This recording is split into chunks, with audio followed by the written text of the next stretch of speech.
All right. What's up, everybody? How we doing out there? Welcome back to the show. This is last week's fights. We're going to be going over UFC Fight Night, Hernandez versus Pereira, and Dana White's Contender Series Week 10. My name is Thinker St. James, and to join me going over all of these fights, my co-host, the Ohio player, the man whose nickname is also Fluffy for very different reasons than Anthony Hernandez, Mr. Chase Parton. How you doing, sir? We are here, man. This was another good card. I know you're going to ask how it was for me, but I'll just get right into it. This was a fun card. I don't care what you guys think. I had a great time with this card. This was so fun. Wonky stuff was going on. Can't wait to talk about it. Like, wow. Were there a lot of people who didn't like it? I just don't think, we talked about it in the Discord that there weren't a lot of finishes. People, this was Decision City, of course, and the stoppages that we did get were kind of weird and maybe, whatever. Even if we would have got the third finish, that would have been a weird one. So, I think this is a good card to even talk about. So I think that's why I'm excited for it. Yeah, definitely some interesting things on this one.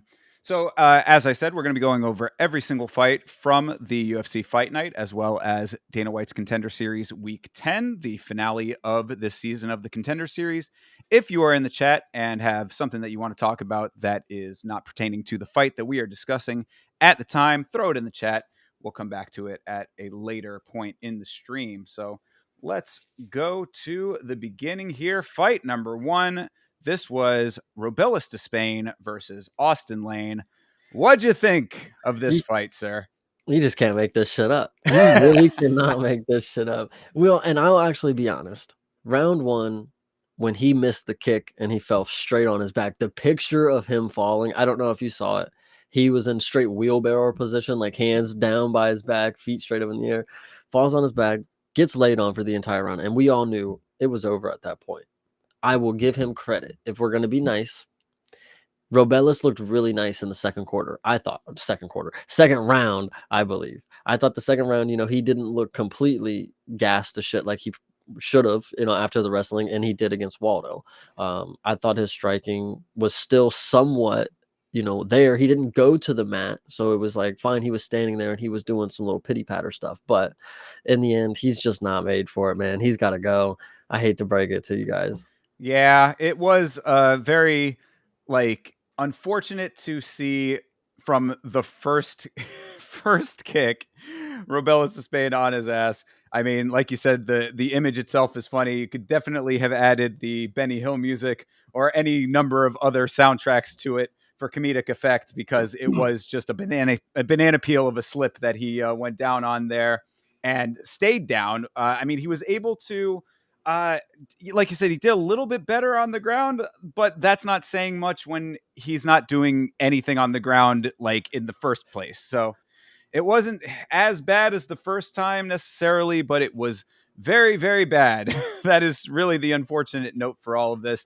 Landed a couple of shots in the second, but was not active at all, even on the feet. So, I mean, really, he had the unfortunate task of having to watch out for too many things, I think. It's like if you're constantly worried about getting taken down, you're constantly worried about what your wrestling is going to be like. And then on top of it, you're also extremely hypersensitive to the counter, which is, I think, a lot of what was going on in the second when he was finally starting to land a couple. Then, I mean, you really don't have much of an offense to go off of it all, right? I mean, there's you have to either be first or be reacting. And I mean, I think that Lane was doing a better shot of reacting to some of what was coming at him.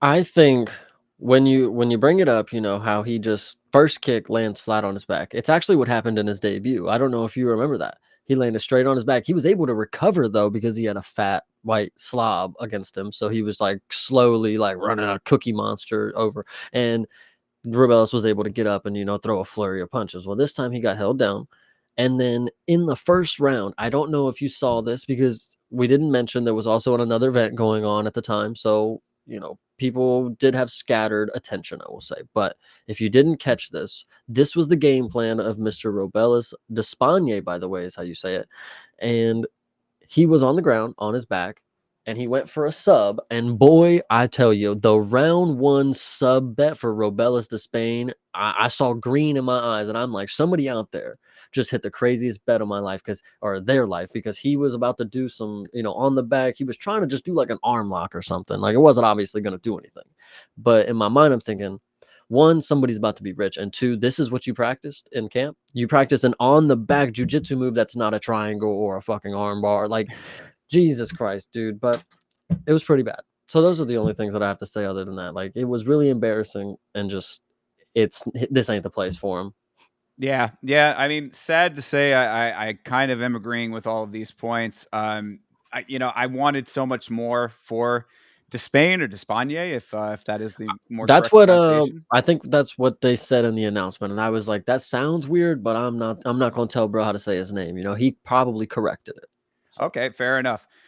Either which way, it might not be too much longer that we're going to need to remember it, unfortunately. Oh, we're gonna remember it. Trust me, brother. Yeah, well, not soon to be forgotten. But either way, the unfortunate aspects, kind of what I had mentioned there, that he's got too many things to be concerned with, and not enough that he's being proactive about.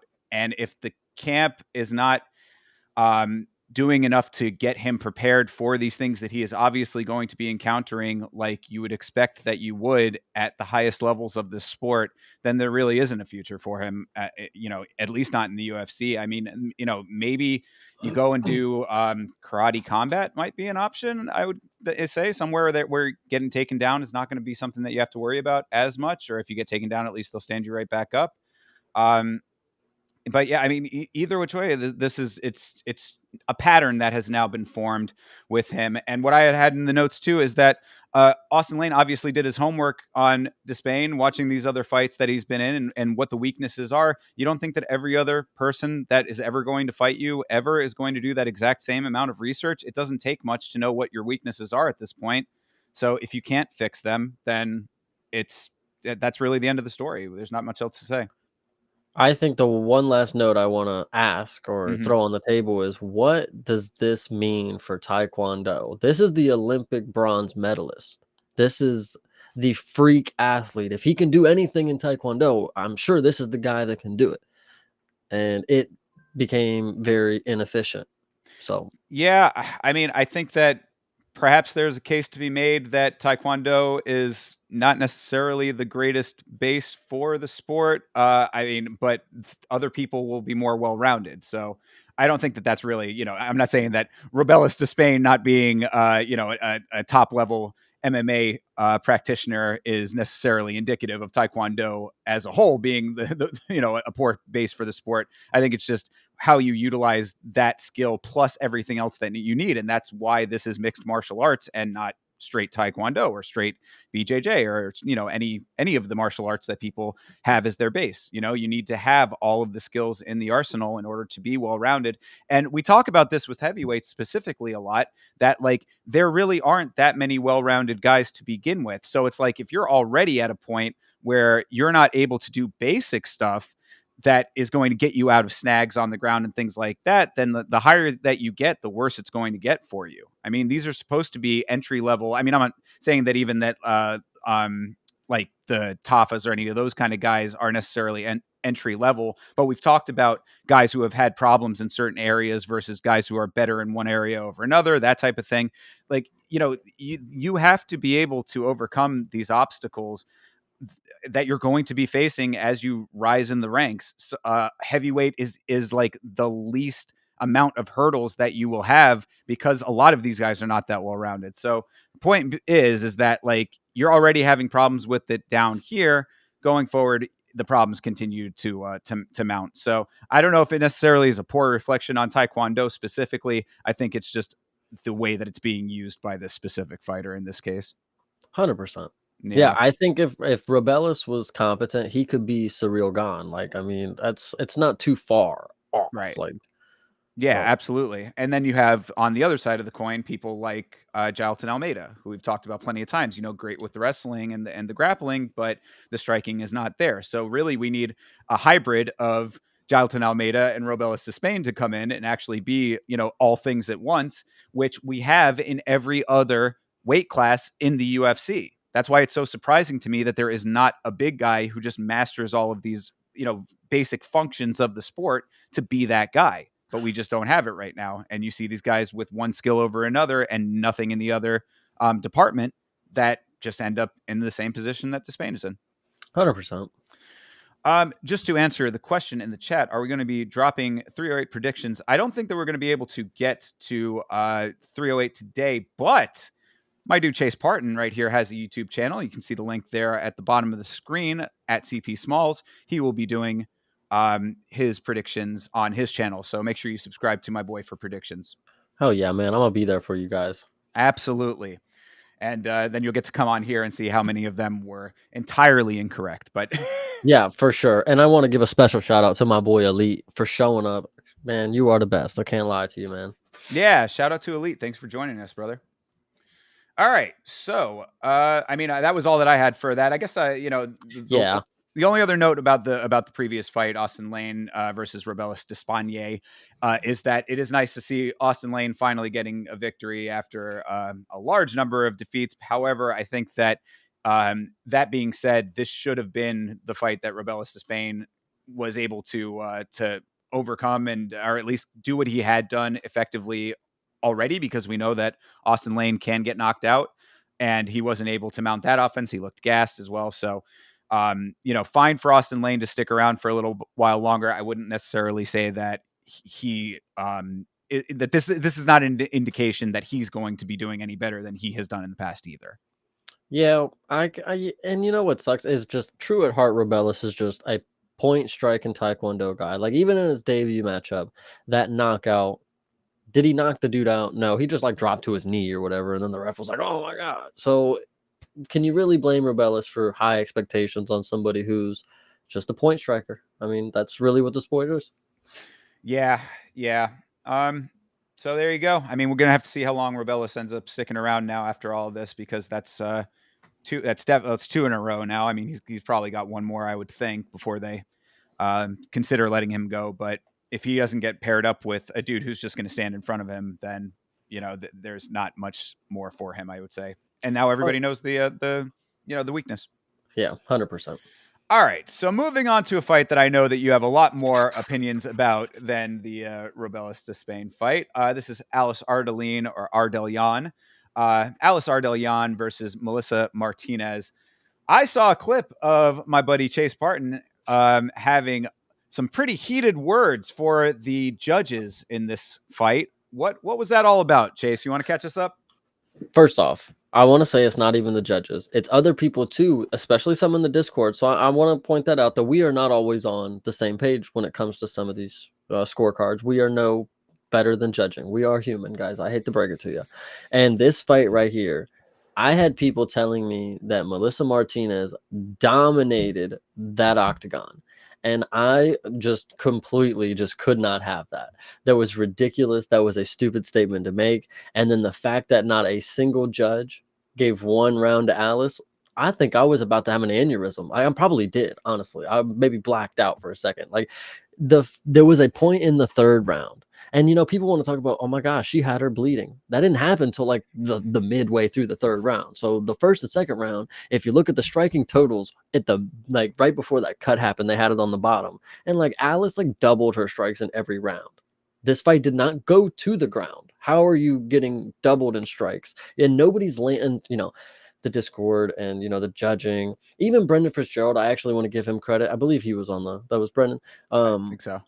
He even said like 30-27s. I don't know about that one. So shout out him. He knows ball, because they want to talk about all these heavy strikes. Like Melissa Martinez landed the heavier strikes. Like neither of these women were hitting each other. And the moments that they did, it was like a give for give situation. And yeah, Alice maybe had a head snap back, but like it was no more than fucking Melissa Martinez. Like I'm actually tired of like people just not understanding. Like Alice is walking her down the entire time. Melissa Martinez is running away, evading the punches. She's not like popping in, popping out either. She's literally evading for 30 seconds before she throws a combination of a jab and like a straight. And it's ridiculous.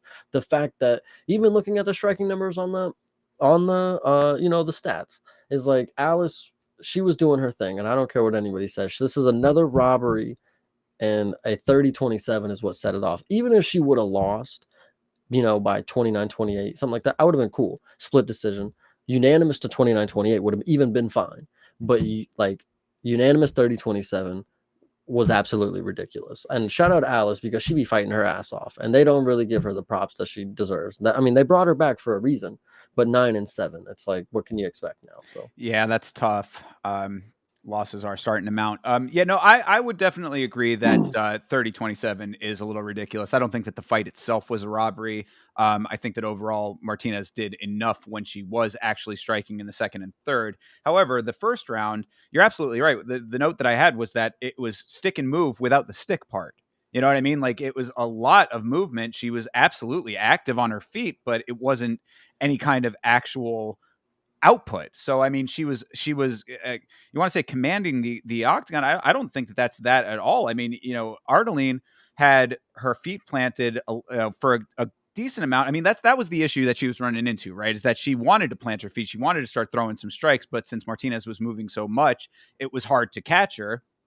I wish that she had stepped in like during the movement. I mean, but the problem was that Martinez was really doing the darting thing. So like if she had tried to cut her off on one side, she was just going to dart the other way.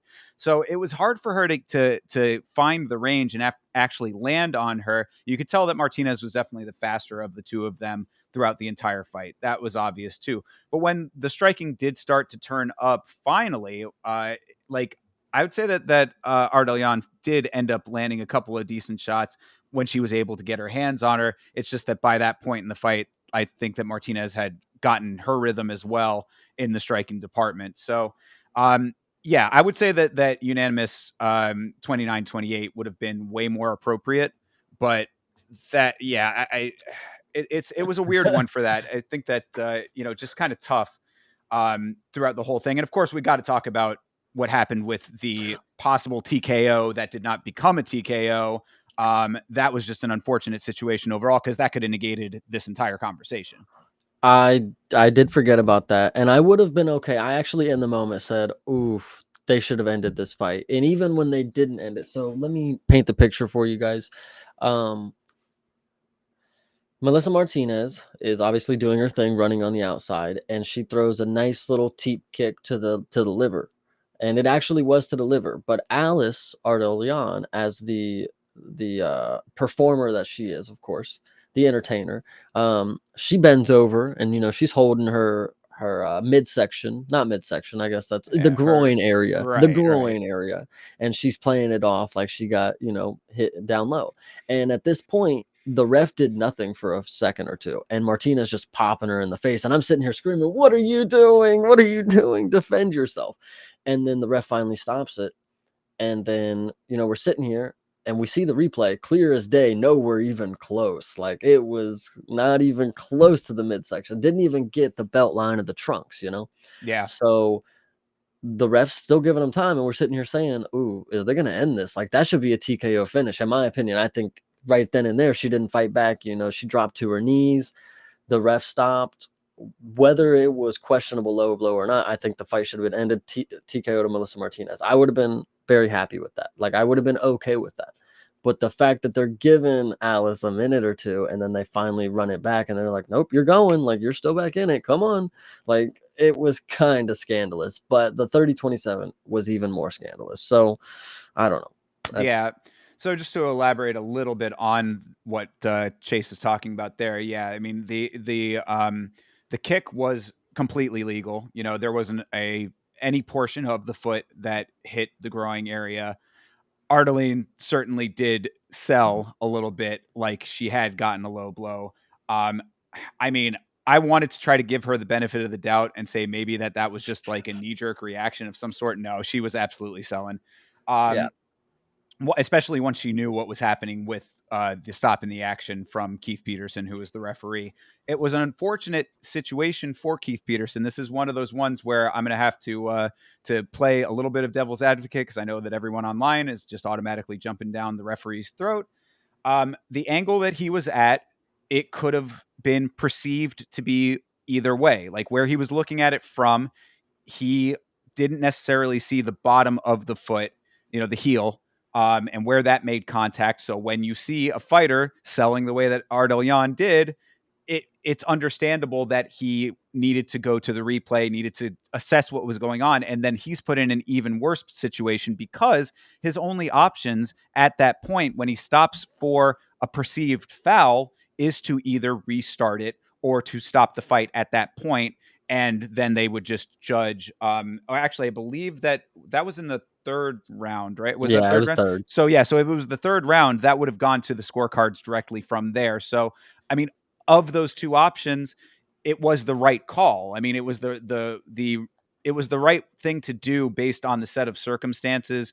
To be fair to both fighters, however, you can make the case that perhaps Ardalian did not deserve fairness in that instance because she was selling so hard. Um, but based on the letter of the rule and where the position that he was in, I think he did make the right call in an unfortunate situation. So it does suck, and yeah, there was a little bit more time that was given than was necessarily needed. He was conferring with Herb Dean, who was the replay official at the time, to try to figure out what exactly was the right thing to do. So it did give a little bit more recovery time, but at least to Martinez's credit, it did only give her more strength to come back and start laying on some additional damage, which she ended up doing thereafter. So she still ended up getting the win, which is fine. It probably it don't know, not probably, it absolutely should have been a TKO in the moment, but that's the sport, and that is why, if anybody ever wonders why I am so interested in the officiating in this sport, and take such a fine tooth comb to it, have a microscope up to it at all times, it's because of exactly situations like this where it is a split second instance that leads to something fight altering, and you're only human, you're only one human being, you're only one set of eyes when you're the referee in there, so it's a tough thing to do in the moment. So I just had to add all of that in there. But either way, you're right. The more ridiculous thing absolutely was the 30-27s. Just a kind of a weird fight overall for all of the reasons that we mentioned. Yeah, 100%. So there you go. And I guess one other minor note in all of this is that Melissa Martinez's brother David just got his contract on the Contender Series only a couple of weeks ago. So we'll be seeing him make his debut at some point coming up soon, I would suspect. Good deal. Sounds good. Family business. Yeah, absolutely. And they're apparently the two of them are pretty close. They're always shouting each other out. So I would suspect that they, help each other in training, and that's nice to see as well. Right. Yeah. All right. So moving on to Jessica Penne versus Elise Reed. First and foremost, congratulations to Elise Reed on her recent marriage. She was honeymooning in Las Vegas and had a fight tacked onto it. So a somewhat unique situation, but congratulations to the newlyweds. What do you think of the fight? I feel like I owe her an apology. Elise Reed, I'm normally not the person to apologize, but I came into this fight and I said if anybody's going to lose to a 40-year-old woman randomly, it might be Elise Reed because she's not that good. And I tell you who put on a performance. Elise Reed. She looked damn good. And again, 40-year-old woman, she did beat the shit out of her. And she could take some damage too. I'll give you that. Like she was getting popped up for a while. And Elise Reed kept her composure, just kept the striking crisp all the way to the bell. I think it actually shows 1 for 13 on the takedowns there for Miss Penny, but that's kind of crazy. So good for Elise Reed. She was doing her thing. Absolutely. I mean, I thought that Panay looked good in round one. She one thing that I did like from Panay was that she was entering with strikes. Like she would start a combination and then follow through, walking forward with it, which was a good way to get close to close the distance. And that her control was pretty decent. But in round two, when Reed started turning up her own striking, she got that left hook that staggered Panay at one point. Combos were landing pretty strong. I One criticism that I did have is that because of all the damage in the second, I was like, surely Reed is going to come out here swinging heavy in the third round to finish this fight, which I really thought that she was going to be able to do based on everything that happened at the late stages of the second round. Kind of a more measured approach in the third round. Still, she was still effective with the striking, but it was just a little unfortunate that she didn't have a little bit more of a sense of urgency, because when she heard the clapper, she was turning up, and the strikes that she was landing at that point looked like they could have been finishing strikes. And we need more finishers in women's MMA, period, across the board. So it would have been nice if she could have added herself to that list. But a decent win overall, and that those are really the only major criticisms that I had. I think the UFC saw what I didn't, and they see, potential for a very high volume striker in a custom made matchup. And Penny's probably on the last fight of her contract, maybe last two, and they need to get Elise Reed, or at least somebody had faith that her striking will be able to be a draw. And she comes out here, and I'm telling you, 117 significant strikes on a good clip, 117 for 188. I mean, it was fun to watch. I was very impressed with her. I'll tell you that. Yeah, same. And you make a good point about Jessica Penne, 40 years old. She is a former title challenger, so obviously in her time, someone who was able to do good things. And this is the sport. This is exactly what you get in this sport. Um, People who have had their time and were able to, she didn't necessarily achieve all of what she wanted, but she made it pretty high up there in her time and place. And now you're seeing the next wave. So nothing to be ashamed of, really, for Panay. Apparently, her and Angela Hill are best friends, and they do some YouTube content now. So go subscribe to her channel, I guess. Keep her supported through the next phase of her life here. But yeah, this does appear to be a little bit of a setting sun. I don't know how many more fights we'll see from Jessica Penne going forward. I want to also know before we move on the fact that this fight got 28-29 and last fight did not get a single, judge to say otherwise, but whatever. Yeah, no, I completely understand where you're coming from there. And I thought that I do have that in the notes too, that 2-1 Reed was the right call. So it's unfortunate that they did not make the right call in the previous one. I mean, I guess that all of that movement was really what swayed those judges in that first round with Martinez. Yeah, and a lot of not of nothing, but either way. Right. All right. Well, there you go. Decent performance for Reed, and hopefully she will continue to um, rack up some wins and show improvements even further on, because she is 8-4 now. So I mean, that's not exactly the greatest record, but you start tacking on a couple more wins to that, and the four looks a little bit less glaring. True. Yeah. All right. Moving on to a fight that I'm always just going to be upset when I see the name. This is Jocelyn Edwards versus Tamiris Vidal. Edwards being the only fighter on this card to miss weight, and she missed it in spectacular fashion, missing by 3 pounds. And I heard on the commentary, this is 3 weight misses in 5 fights. This is entirely unacceptable coming from a fighter who is already questionable to begin with. Yeah, Jocelyn Edwards, I will say that she did get a finish. Let's note that. Thankfully, we don't see many women get finishes, so thankfully she did get this one. But Vidal really just she kind of gave up after that. Like there was an exchange at the end. She got out of one sub, and then she just kind of sat there, and then Jocelyn like just took her back instantly and subbed her again. So it was It was really easy for her. Jocelyn, the cardio really was just the key of the story. Even though in the first round, I don't think Vidal had anything. I don't think I saw, oh, this is gonna win the fight, kind of deal. But that's not always the case. Um, and Jocelyn, the other thing I could say is the shorts did look really nice on her. So shout out Venom. Well, I wanted to mention one thing, and I don't know if you picked up on this. And I thought it was crazy at first. It was either the shorts or perhaps the undershorts. I know a lot of the female fighters wear like the undershorts. I The think in the dark male. spot.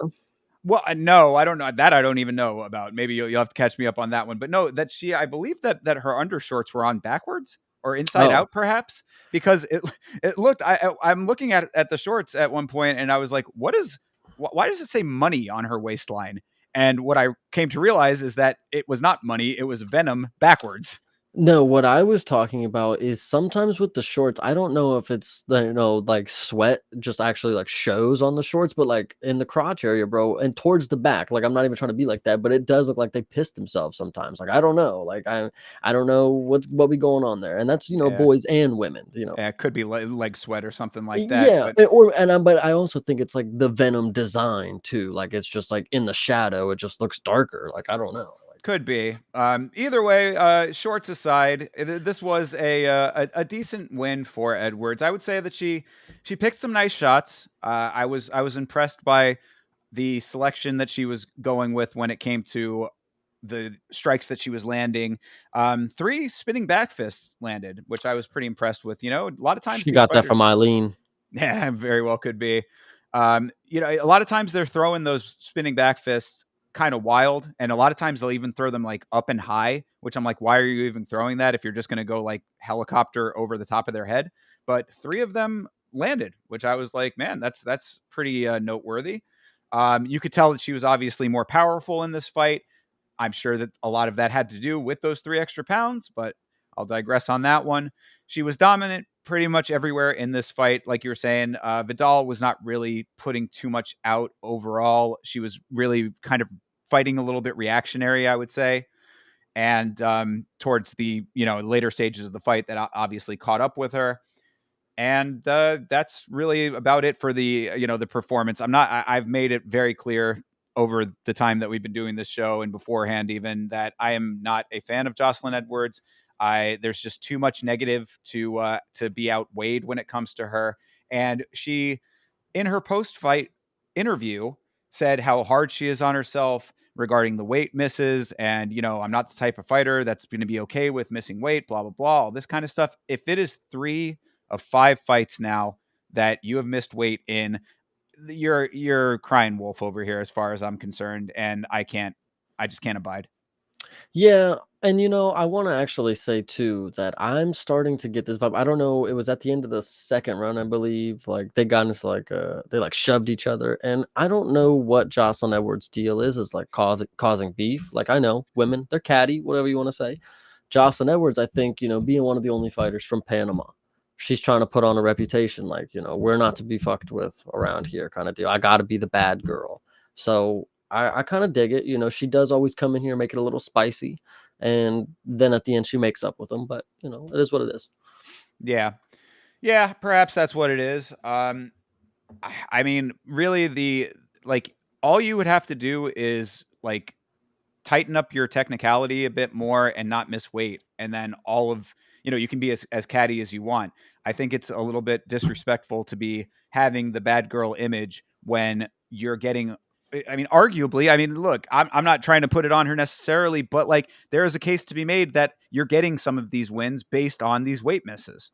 You're Yeah. you're getting really lucky that you're fighting opponents who are willing to still fight you. They could, Hmm. Tamaris Vidal could have taken the bag and gone home. You know, True. like so. I mean, I think that you're skating by on these misses a little bit when really you should be working on your game. And there's no amount of being the bad girl of MMA that's going to change the fact that you have all of these asterisks that are going to be continuously adding up for you. I think it was even Brendan Fitzgerald on the broadcast who said, a nice victory, but with an asterisk, which is the Yeah. terminology that I often use. So yeah, it's like I'm just like I she's saving herself with these weight misses a lot of the time, I'm thinking. And I don't think that the organization is going to let that continue for much longer, I would suspect, Panama or not, you know? Yeah, 100%. It is kind of crazy, but Chelsea Chandler, she still has a job and she's ranked. So we see this, sometimes primarily with the women. We see them just, say whatever. I'm just gonna miss weight, and they're not gonna cut me, so I'm just gonna do it over and over again. And this goes back to the point that I made in the previous fight with Elise Reed. We need more women who are finishers because of this type of fighter. Like, for multiple reasons, of course. Obviously, you need it for the entertainment value of the sport. They're fighting women's bantamweight, so different weight classes, but not apples and oranges as a comparison. We need more women who are going to be on the rise and going into elite territory to wash out the Chelsea Chandlers of the world here. So I just want to see people who are taking this seriously. This is the highest level of this sport, and that should be the norm. These should be deviations. We shouldn't be saying like, oh, we see this a lot with X, Y, and Z fighters. Like, that should not be acceptable. You are a professional fighter. Come in with that level of professionalism. Yeah, 100%. And Elite maybe makes a good point. The 135 is the cap. There are some of these women who are struggling to make that 135 weight, and it would be beneficial to some to not have to make that low of a weight. Health reasons or not, whatever you want to say. I mean, other fighters are making the weight. Other fighters are making the weight who are not necessarily natural 145, 135 rather. They're the people who are fighting. Just you know what you were getting into when you took the fight. Don't take the fight if you can't make the weight. Go fight somewhere else that has a 145 if that's what it comes to. I mean, it's a little bit of a tall order for women's MMA, but like, this is what it takes to be in this sport. I'm not 6'7", I can't play basketball or whatever. You know what I mean? Like, it's that type of thing. If you cannot do it, then you're not cut out for it. And I'm really not trying to be mean. I'm trying to be, just like factual when it comes to this kind of stuff.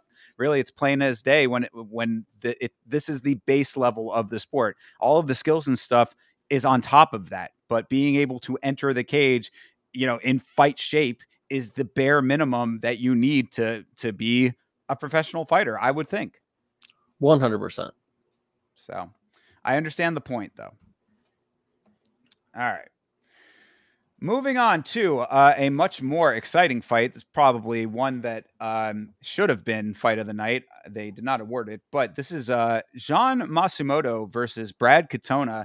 Man, Mr. Two Times Tough over here, Brad Katona. Possible robbery a little bit? I don't know. Yeah. What do you think? I don't think possible robbery. I do think that this was scored correctly, and I do think we learned a couple of things. One, Brad Katona is still a dog when he wants to be. His last fight, the fight before that, maybe he wasn't showing this. This was the tough finale, Brad Katona. This is the one that I was like, holy shit. Him and Cody Gibson are going at it. Like, these are two dogs right here. This is what I saw right here. And Jean Matsumoto, wow, did he actually impress me so much because he didn't grapple. He didn't do much grappling, I should say. And he didn't go for, I thought he was going to sub him. I'm like, if anything, sub or decision, easy. But man, they were cracking. I'm surprised Brad Katona actually withstood all that. And I know I like to talk about the striking numbers and who outdid who, but it does round by round, it does calculate. I do think Jean I think he got the better end of it, and I think he did more damaging strikes. And it really was the dog fight that Jean needed. Like, this is one that he couldn't lose right now. Like, this is, you're on your hype train, you're on your way to the top 16-0. You lose to Brad Katona. Now questions are being asked. Now, how good are you? Where do you rank? Type of deal. You beat Brad Katona, and it was a dog fight, which Brad Katona is not easy to finish. Nobody expected you to come out here and finish him just like flat. But the fact that you withstood a barrage, that you gave your own, you got to the bell, and it was unanimous, shout out you. And let me go to the bathroom. I'll let you talk about that. Okay, sure. So just to echo the sentiments from Chase there, as as much as Brad Katona is a little annoying, I would say, I think it's fair to say that. I think he would probably even agree with that himself if you've watched him on The Ultimate Fighter, if you've followed any amount of his career. He's got that diva reputation that he cultivated on The Ultimate Fighter.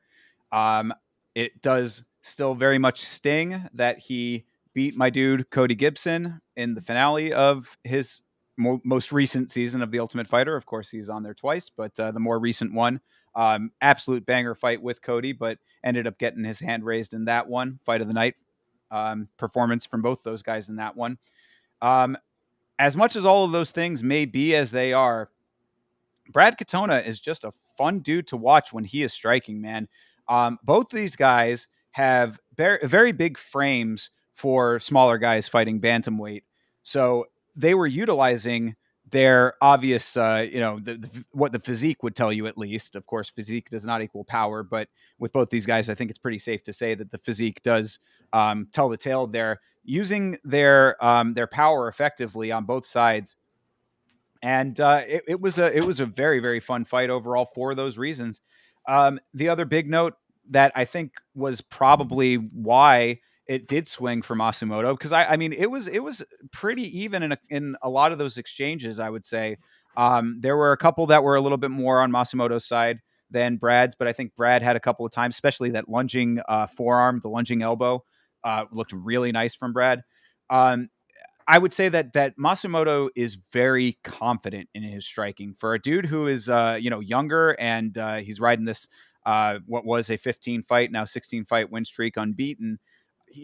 All of the pieces do seem to be in place when it comes to his striking, because he will go in there and just mash it out with you, no problem. Like, he's willing to stand his ground, like he's not going to back down to you. I mean, he moves effectively, so it's not like he's just going to be sitting there being a punching bag, but when it's time to just throw down a couple of times, give one to take one or take one to give one, he's willing to do it. So I was very impressed with that, because Brad also turns up when he's on. So I think that this was a really nice performance on both sides. This is one of those fights that, I mean, look, I watched it 2 times. I do understand John getting the 29-28. I could have seen this being a split decision. I could have seen this, going either way at certain times in the fight. I'm not mad at it being a decision for Masumoto. This was one of those kind of fights that it was unfortunate that there had to be a loser, because both of them were really trying their fucking hardest. So nice performance on both sides. Yeah, and it sucks that you say that, because this, like you said at the beginning, this probably should have been one of the fight of the nights.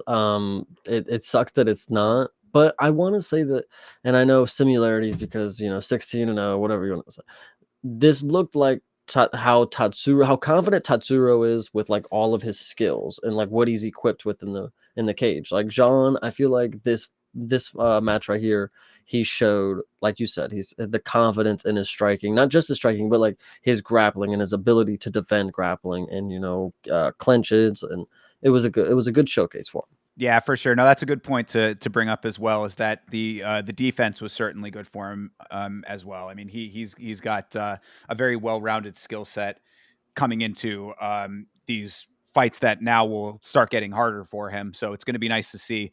I'm telling you, man, the bantamweight division is it's killer after killer right now. This is going to be a really fun time in the sport when these newer guys start putting on and end up fighting each other. I mean, like a guy like him versus the dude from Uzbekistan that we were talking about last week. I mean, that's a He's a potential fight. flyweight. Oh, is he fly? Was that I flyweight? th- I Oh, think maybe so, it was. Maybe it but was. Either way, maybe you're right. no. I think you are right. I think you are right that was flyweight. But either way, the smaller guys in general, I guess is what I'm saying. And plus, how many of these guys go from flyweight to bantamweight. So I Yeah. mean, there's potential crossover for all of the guys in the lower weight classes. We're seeing a lot of really good guys in the smaller divisions now. Is the overall point. Yeah, 100%. No, bantamweight, flyweights are always fun to watch, and we're at a really good point for them. I think this is a really good time to watch those low weight classes. Yeah, absolutely. Yeah.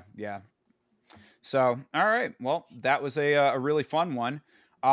This one was one that I was hoping was going to be more fun than it was. It wasn't a terrible fight, but I was expecting a little bit more of a fireworks showcase. This is Asu Almabayev versus Mateus Nicolau. These guys are fighting at flyweight, and Almabayev is generally a quicker starter and kind of one of these, prototypical flyweights in the sense that he's a cardio machine. When he gets the striking going, he doesn't stop. This was a much more measured performance from him. I was a little bit surprised by how he came out in this fight. What'd you think? I think that Asu looked really good, and when I went into this fight, and in the first round, they said up until this point, the opponents of Asu and the UFC have only landed, or maybe it was his last two. His last two opponents only landed a combined 9 significant strikes against him, and I was like, oh wow, like he doesn't seem, like the striker, but like he's obviously not getting hit, so he's doing good. And yes, he did wrestle them and sub them, but I think Asu's striking was on. Um, the magnifier. I think it looked really crisp, and I think it was a good situation for him. And then that one crazy sub that he almost got you know, got in, was really fucking insane, because that was almost like, I'm talking about, we're riding on some big dogs, winning tonight, Austin Lane. And then Asu comes up, and I'm thinking Nicolau has nothing for him. And then he gets him by the neck, and the shorts start coming off. I want to bring up a great point. Oh my gosh, the shorts start falling off. And we can talk about the sub itself later, but after that, they get up, and Asu hits him with the hold Yeah, on, yeah. brother.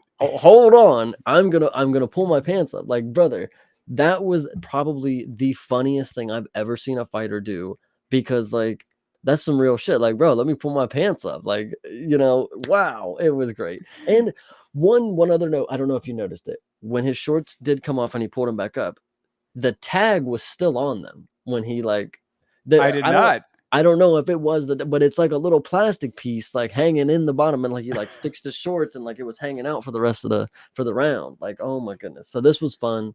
I don't know how you don't think this was fun. This was a really fun fight, I thought. I love Asu Amabayev, I think. Maybe Eh, that's what it is. oh well, no, same. But that's why I think that I'm amongst the people that you were mentioning there that kind of had his striking under a little bit of a magnifying glass, because he is so fun to watch when he's doing his thing. Like I think he might be treading in the territory of a guy who, when the fight is not going exactly as he expects it to go, needs to figure it out a little bit quicker. Is what I'm getting from this performance specifically. Because early on, I mean, the real note is not that it wasn't a fun fight overall. It was that it started slow and kind of continued to be slow into the second round until Nicolau got the guillotine that started the sequence that you were talking about with the shorts. So I just wanted to see him leading the dance a little bit more, which I mean he does with his movements, because he is another one of these dudes that is just very much in motion at almost the entire time. The entire length of the round, he's doing something. He's moving in some capacity. So that was good to see. But like I think that he just needs to settle in a little bit quicker and make the adjustments on the fly a little bit faster, because you end up in a situation like he got caught in real quick with that with the guillotine, and had Nicolau been able to cinch that up a little bit tighter, who knows how that could have ended, So Yeah, and I want to make a point too. I think it was round 3, right towards the end. Asu caught Nicolau with an uppercut that just sat him down. And I don't know what it is, man. I think it just really shows you that the uppercut is the most powerful punch, because the flyweights, they cannot take a clean uppercut and like stand. They are been falling lately. I don't know what the deal is. It goes right up under the guard. And Nicolau, I thought a third round knockout for Asu, or second, whatever it happened to be, that would have been crazy for his resume. I'm not gonna lie. Even though oh, for Nicolau's sure. just coming off one, but like just knowing that Asu has like power like that, ooh man, that would have been good for him. Yeah, absolutely. Would have been nice for sure. And the last note that I had about this fight was actually to Elite's point in the chat here, talking about the grappling defense from Nicolau. Nearly 4 minutes of ground control for Almabayev in that third round, right? I mean, that was, I don't know if they ended up, yeah, they counted it. So I mean, he had a little bit earlier in the fight, but I mean, a lot of that stat that you're looking at on the screen there, the 5 minute 17, came from that third round, where it was almost the entire round worth of control on the ground. I would like that is an unfortunate look for Nicolau for sure, but I would like to see Almabayev do a little bit more with it if he's going to be controlling for that much time. Yeah, but I will say though, that is just he's just a grind style of wrestler. He's not a Yeah, chain wrestler too much. He's gonna muscle the positions rather than float to them, if that's how you want to look at it. for sure. Yeah, no, that's true. Either way, though, a good victory for him and continuing to ride a really nice streak. I mean, this guy is a surging prospect over here and is now in the top 10. I mean, he takes over at least Nicolau's seventh rank. So we'll see what ends up happening for him going forward, but that's a really nice jump for him. And yet again, going back to the point that I was making about bantamweight also applies with to the flyweights. I mean, these guys are the new class coming in to really make their claim in these divisions, and you're seeing it in real time. Each one of these fights. That's why anybody who ever talks about how boring or unimportant the Apex cards are, just know that when you see this guy fighting another ranked guy coming up in his next fight, which it absolutely will be, unless they for some reason have him fight down, which I doubt that they're going to do. You're seeing it all unfolding before your very eyes. So good stuff. Yeah, 100%. A good featured prelim bout. Absolutely. And moving on to what I think was the actual featured prelim on this card. I don't know if this was in. I think this was either this or the next one, but either way, this is Darren Elkins versus Daniel Pineda, the one that actually was gifted the fight of the night um, honors. And yeah, I mean, what'd you think?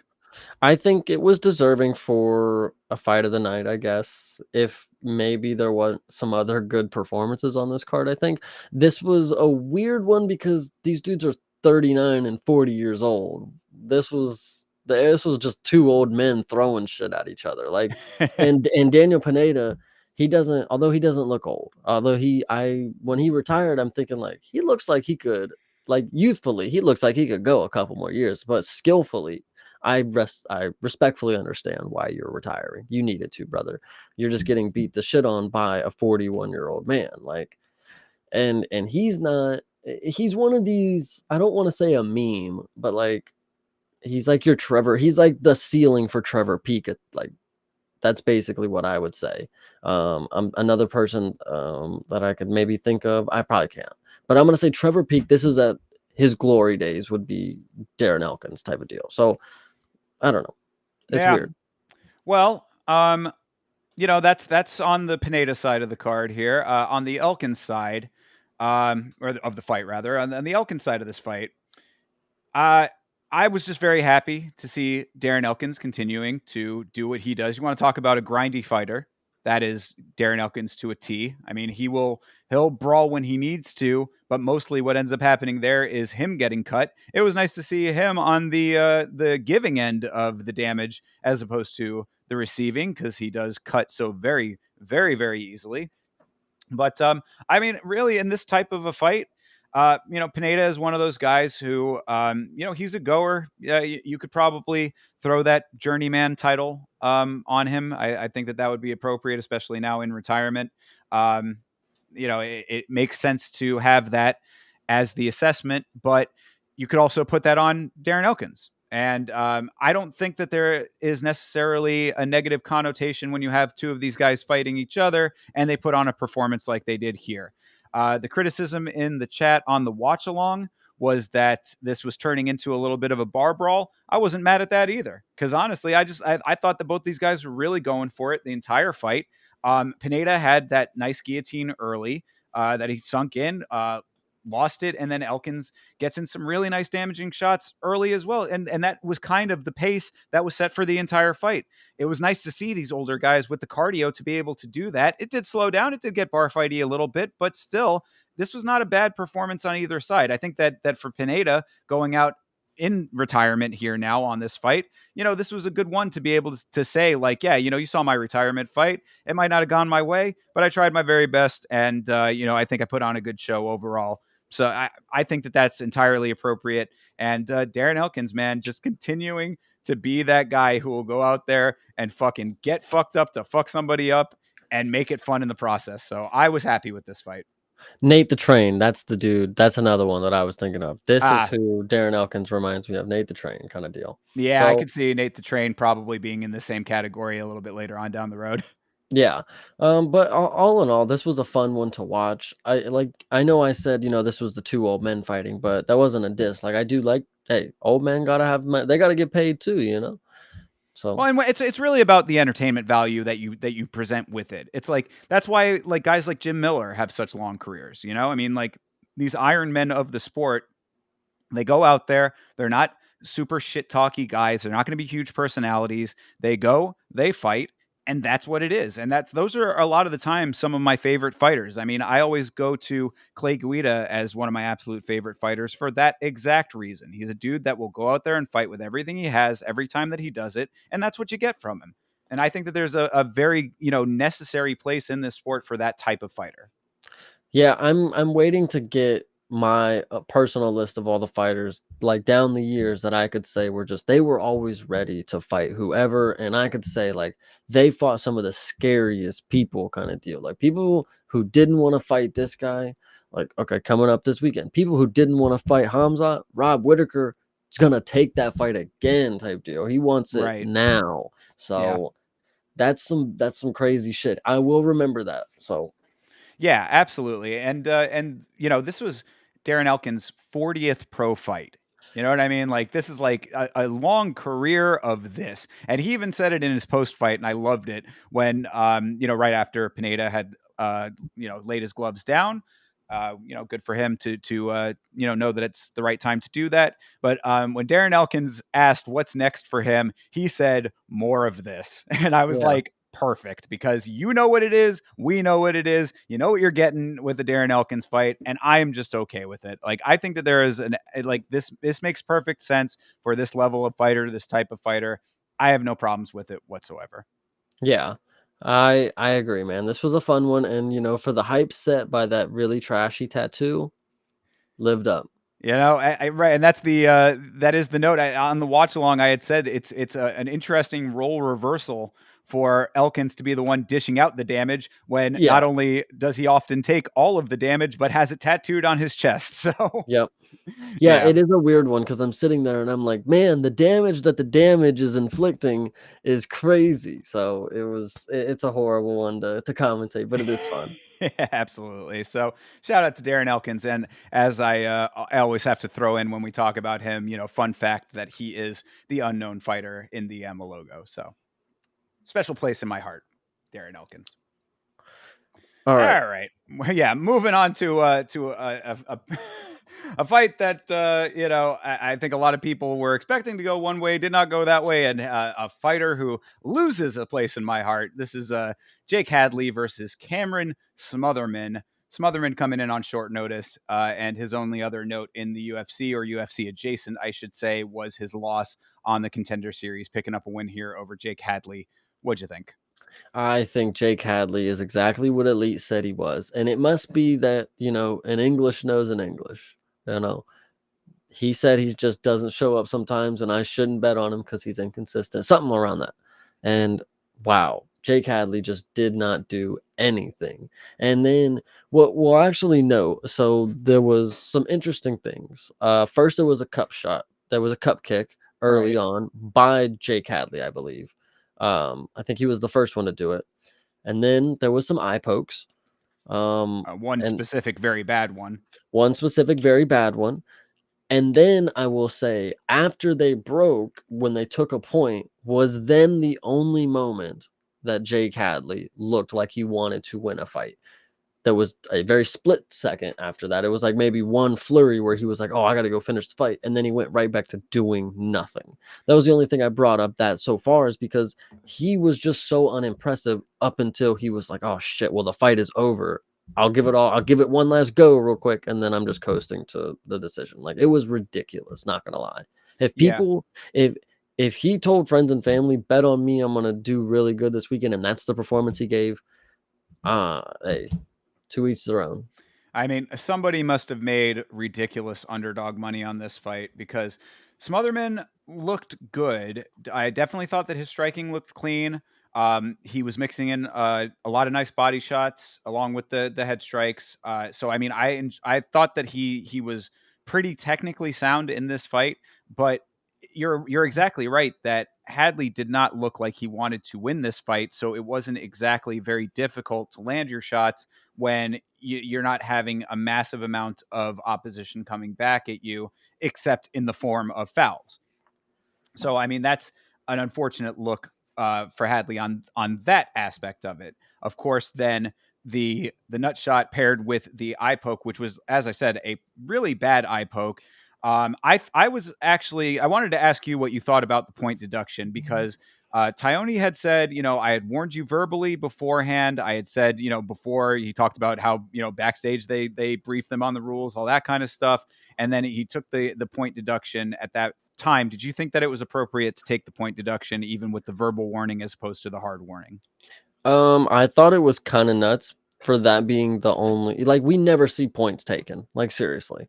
So the fact that this is the one that was taken out of all the scandalous shit that we've seen and that we will continue to see on this card, no warnings, verbal warning or not, backstage in the cage, like, I think Chris had been drinking the night, like, because when he said I had warned you, backstage, and I warned you earlier, it's like, no, brother, you warned him about a nut shot. Like, that wasn't the fingers. Well, he Don't. claimed that there was another like a finger instance. I don't remember actually hearing that. I'd have to go back and rewatch to see if it was like a quick one. Hey, watch the fingers kind of thing. Yeah, bro's gotta get a breathalyzer because that was some scandalous shit. Even though Jake Hadley wasn't gonna win, it might have been a close decision that they gave to the favorite, like they normally do. They'll give the fucking favorite the decision, just like fucking Martinez. Anyway. I mean, this one I actually was, and I kind of, I thought that you might have an assessment along those lines. I do want to be the other side of the coin on that one, only because, like you said, we don't see a lot of point deductions when I think that they are sometimes more warranted and should be applied. So, I mean, this one I was okay with for two reasons. One, because that like basically what I just said, that that like you just don't see them often when they should happen. And when you pair that with point number two, it was the damage that the eye poke did. I mean, bro was bleeding out of his eye socket. If you saw the replay, that was at least a single plus knuckle that had gotten in there.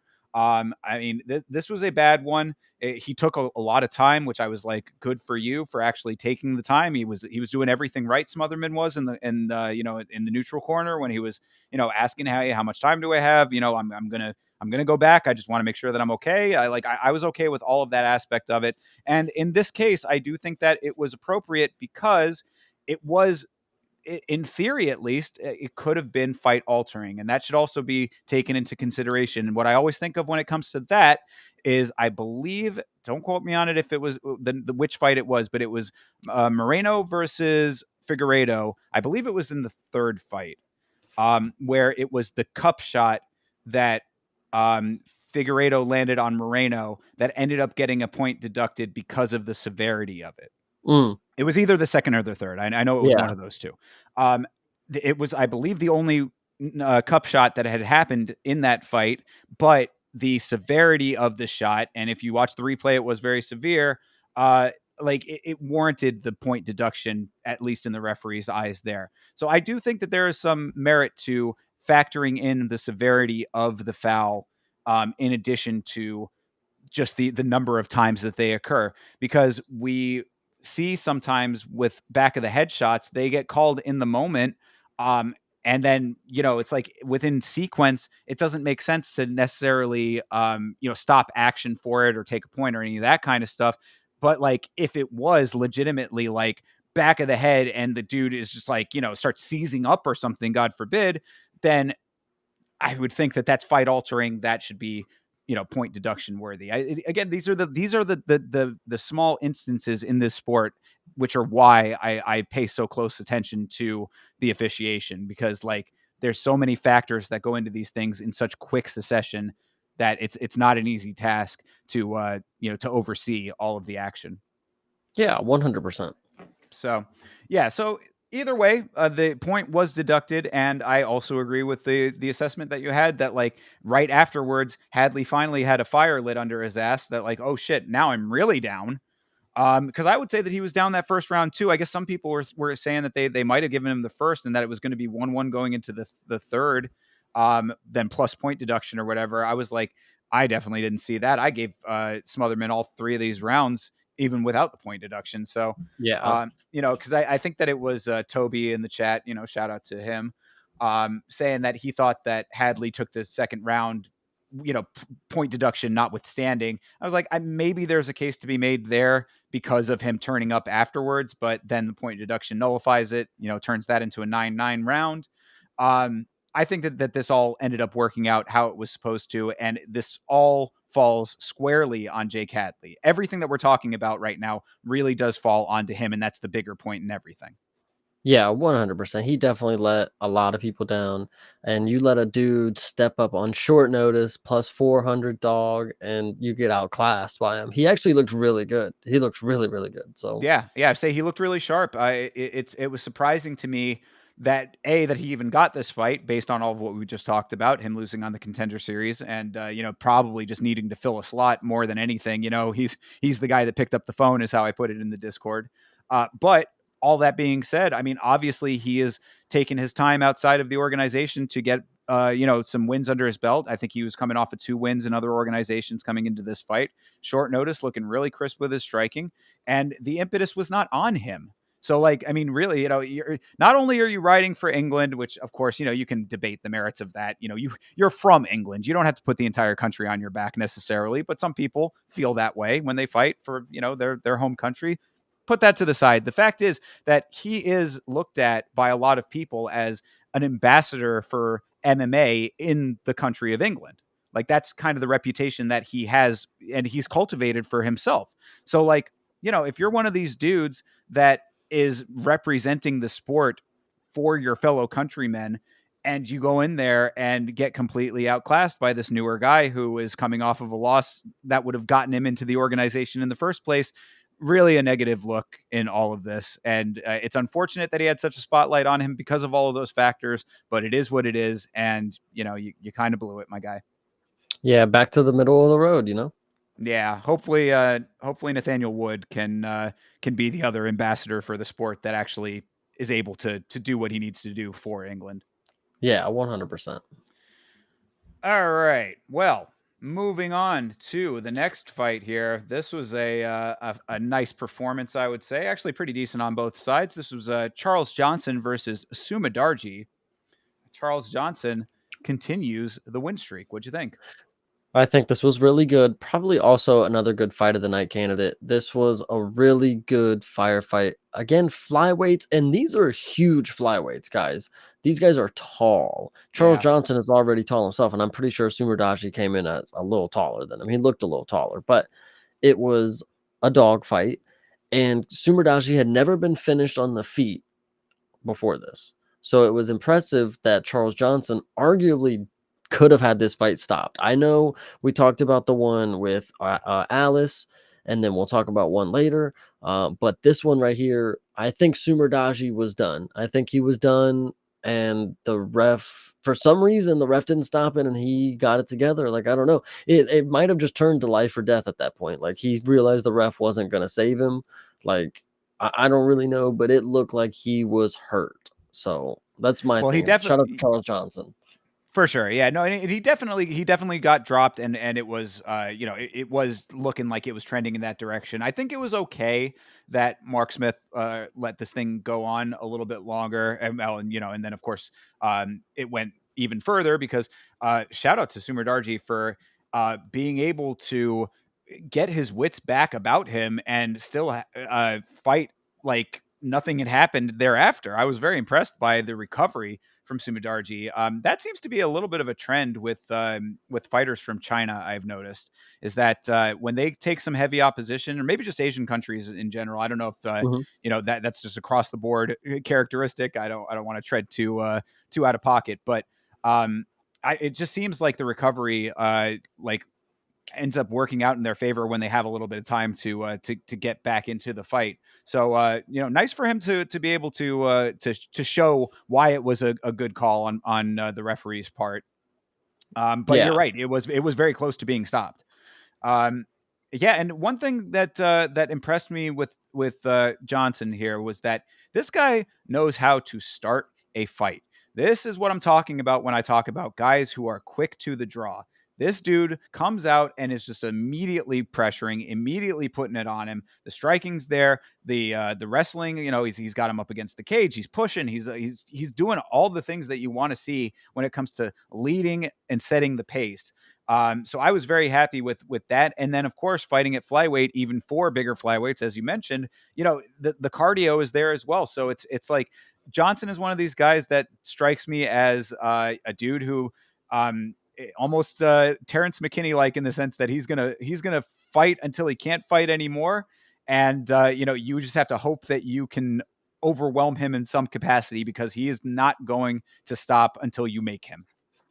Yeah, he's just honestly, he's one of these people that you can really tell he knows how to use his experience.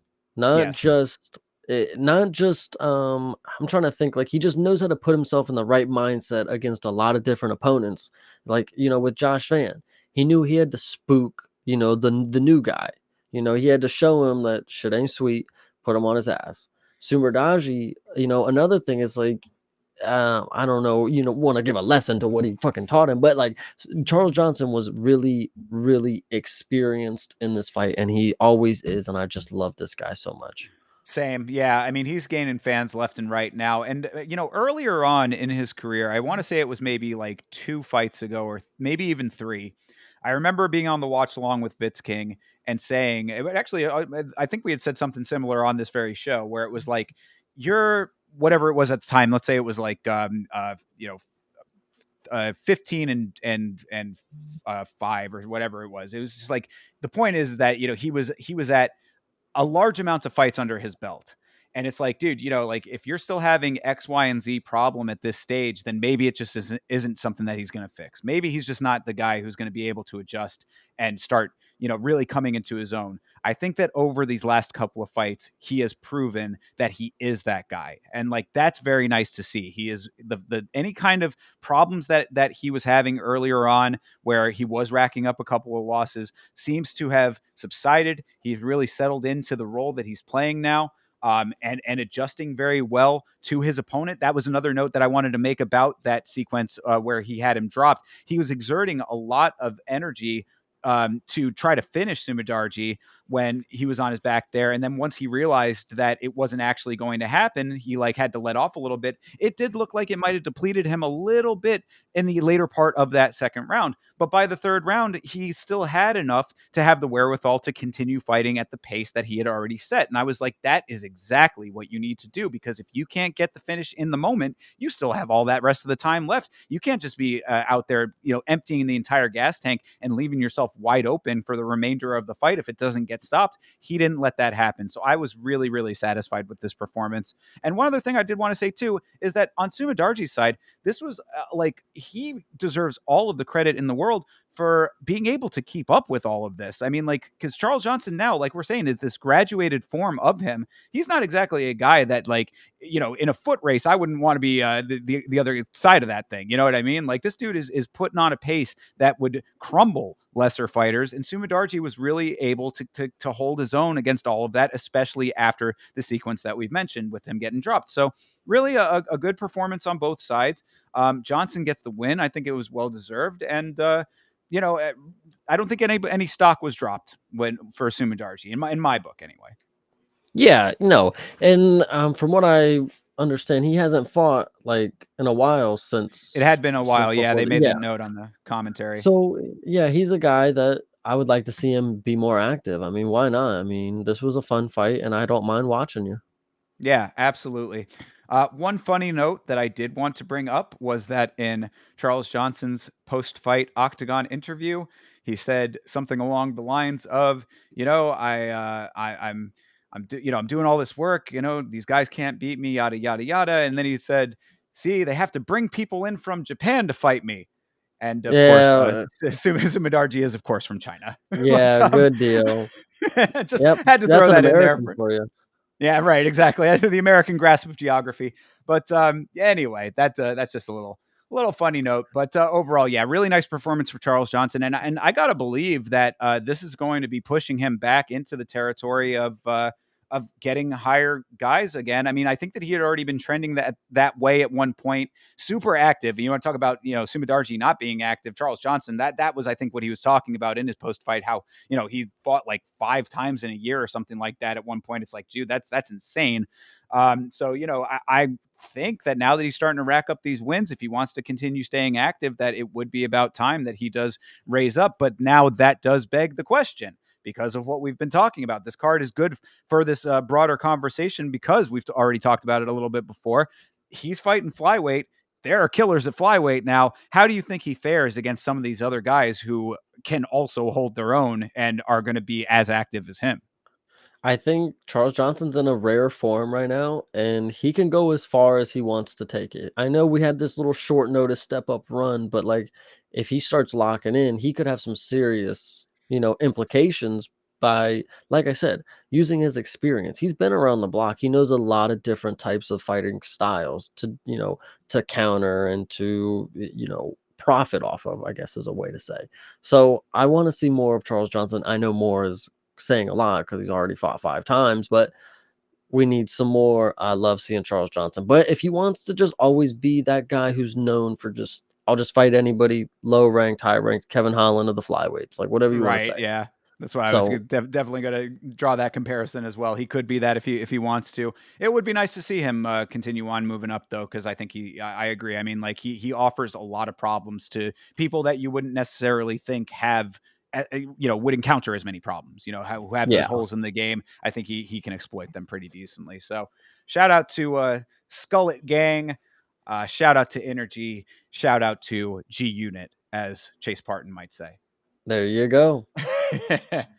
All right. So moving on to the co-main event of this card. This is Rob Font versus Kyler Phillips, a fight that I did not expect to go as it went, but a good fight nonetheless. What do you think of this one?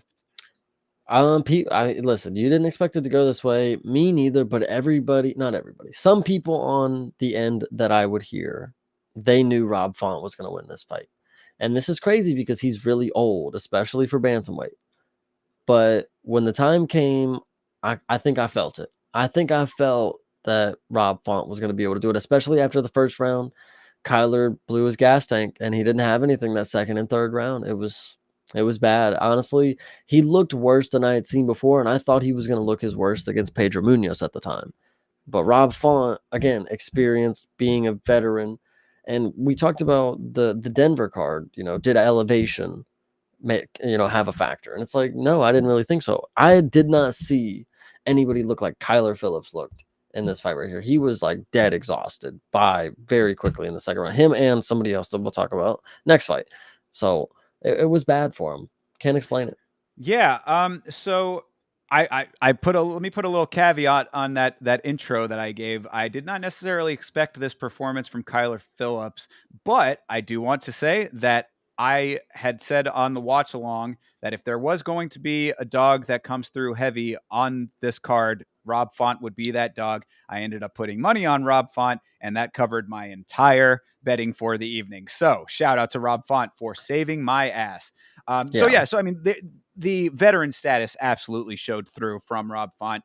This was exactly the fight that he needed to remind people who the fuck he is, because like I think that he's, and also being a little bit of, a little bit older, a little bit more of a vet in the, in the division for sure at this point. I think that people might have been counting him out unnecessarily. I mean, the odds certainly would say that. Um, I think that you're absolutely right that the first round was he wasn't getting his footing exactly then, but by the time that he found his groove in the second, it was just all he had locked in. He went into the matrix. Kyler Phillips might be the Yeah. matrix. Rob Font went into the matrix in a way that really paid off. And Kyler Phillips, I think I have to apply that same note that I mentioned earlier, that when the fight is going exactly as he wants it to go, he can be the Matrix. If it's not going exactly as he wants it to go, he gets a little bit flustered, and that ended up being the big difference against Rob Font, who is as much of a vet as they come and was not going to let himself get flustered. 100%. Yeah, this was a great performance by Rob Font. Yeah, most definitely. I also thought that Phillips looked noticeably slower overall in this fight. Mm. And so, I mean, that was just the assessment that I had based on his prior performances. I think that the jab might have gotten to him a little bit in the first, even though it wasn't that much, but it did get through at least once or twice, I would say. So perhaps that got him off of his game a little bit. And then once Rob really settled in, the train had just already left the station. But either way, unanimous decision win for Rob, and very well deserved. Training with Faraz Zahabi will absolutely do that. Faraz Zahabi, one of the best coaches in the game. Yeah. So, yeah, good stuff for Rob Font. And I mean, I just want to know, like, if he's going to be able to, like, Rob Font would smack to me of a dude who's going to kind of just hang around the rankings for a long time. Not necessarily moving one way or another uh, in any kind of dramatic fashion. Is that a fair assessment, or do you think that there's something more for Rob Font? Nothing. No, nothing more. As if you're asking if there's more to achieve ahead of him. I Right. think the rest of his career will be either being below this position or floating right around in gatekeeping style. I mean, he's 37 years old. Like, and the last fight that he had was at flyweight, right? Uh, Against was it? Figgy, Oh yeah, because that was wasn't, that? or Yeah, was that Figgy's first fight at bantam? that might have Or that might have been that. That might oh, have that been what makes that sense was. because he didn't fight Moreno again. So yeah, first fight at Right. bantamweight would have been okay. So like, but that's not a bad loss to have. But like I said, 37 years old. It's like you're saying a long time. He can roam around here for a long time. It's like I don't know how much longer we would see out of this man, but I don't know. Yeah, yeah, that's the end point of all of that line of discussion, is just that it's like it's great that he still is that guy, but he might just be this level of that guy. And that's fine too. Again, maybe the next Darren Elkins. I don't, which again I'm not mad at personally. If he wants more than that, then that there might be a harsh reality coming to check him, but I'm okay with this level of output from him, because this was good, and it was, I think, a good loss for Kyler Phillips. 12-3 now. You got these are the adjustments that you have to make. This is the type of fight that Kyler Phillips will watch back and say, okay, this is where I need to shore up the holes in the game. So I think good on both sides. Yeah, 100%. All right, moving on to the main event of the evening. This is Anthony Fluffy Hernandez versus Michelle Pereira. What the fuck was this? Yeah, this was pretty crazy. I don't know how we did it, and it was something to watch. And believe it or not, Vegas does get things right. We sat here listening for months. How is Michelle the underdog? This doesn't make any sense. How would he ever be the underdog? He's on a tear. He's on a win streak, this and that. Fluffy he's that guy. He's really a mauler. Like he did the good old Hanato Moicano performance. He wasn't the underdog per se, but he did come in and he just did his thing. Yeah. So, just to put it all in perspective here, uh, Pereira was doing decently, in the very, very, very beginning of the fight, because that's his style. He comes out very aggressively, very early, and essentially gassed himself out by halfway through round one in a 5-round fight. I can't remember seeing anything quite like this, especially in a 5-rounder. The closest thing that I can think of in recent memory would probably be Paulo Costa versus Sean Strickland, but at least Costa had an excuse in that fight because he was moving a ton.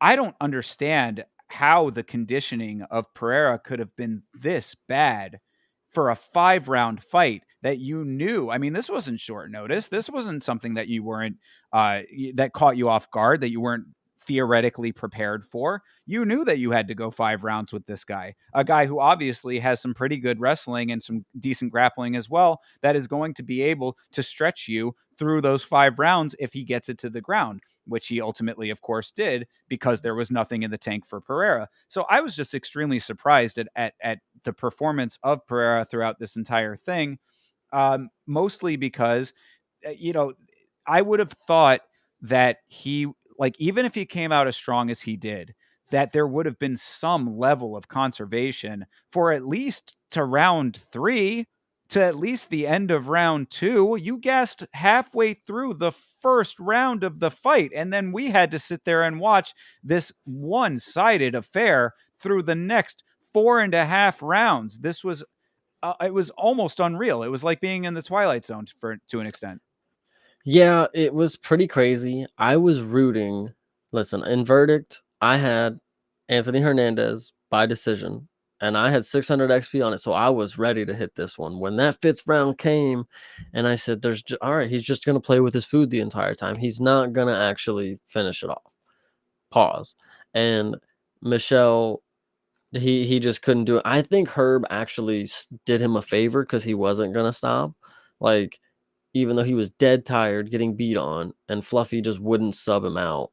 So it was rough to see that I was, 2 minutes away from winning a shitload on verdict, but this was a great performance by Fluffy, man. It was just, it was tough to see. Yeah. Real quick point. Speaking of verdict, shout out to me for leading our league in points. Just wanted to throw that out there. No reason. Anyway, back to this fight though. Yeah, Hernandez. I mean, really on his side of the equation, it's like this is a tough performance to judge future progression on because of the lack of opposition he was facing. That said, it was nice to see him be able to absorb the strikes that he did because Pereira obviously is a dude who swings extremely heavy, and we've seen it work for 3 fights in a row almost.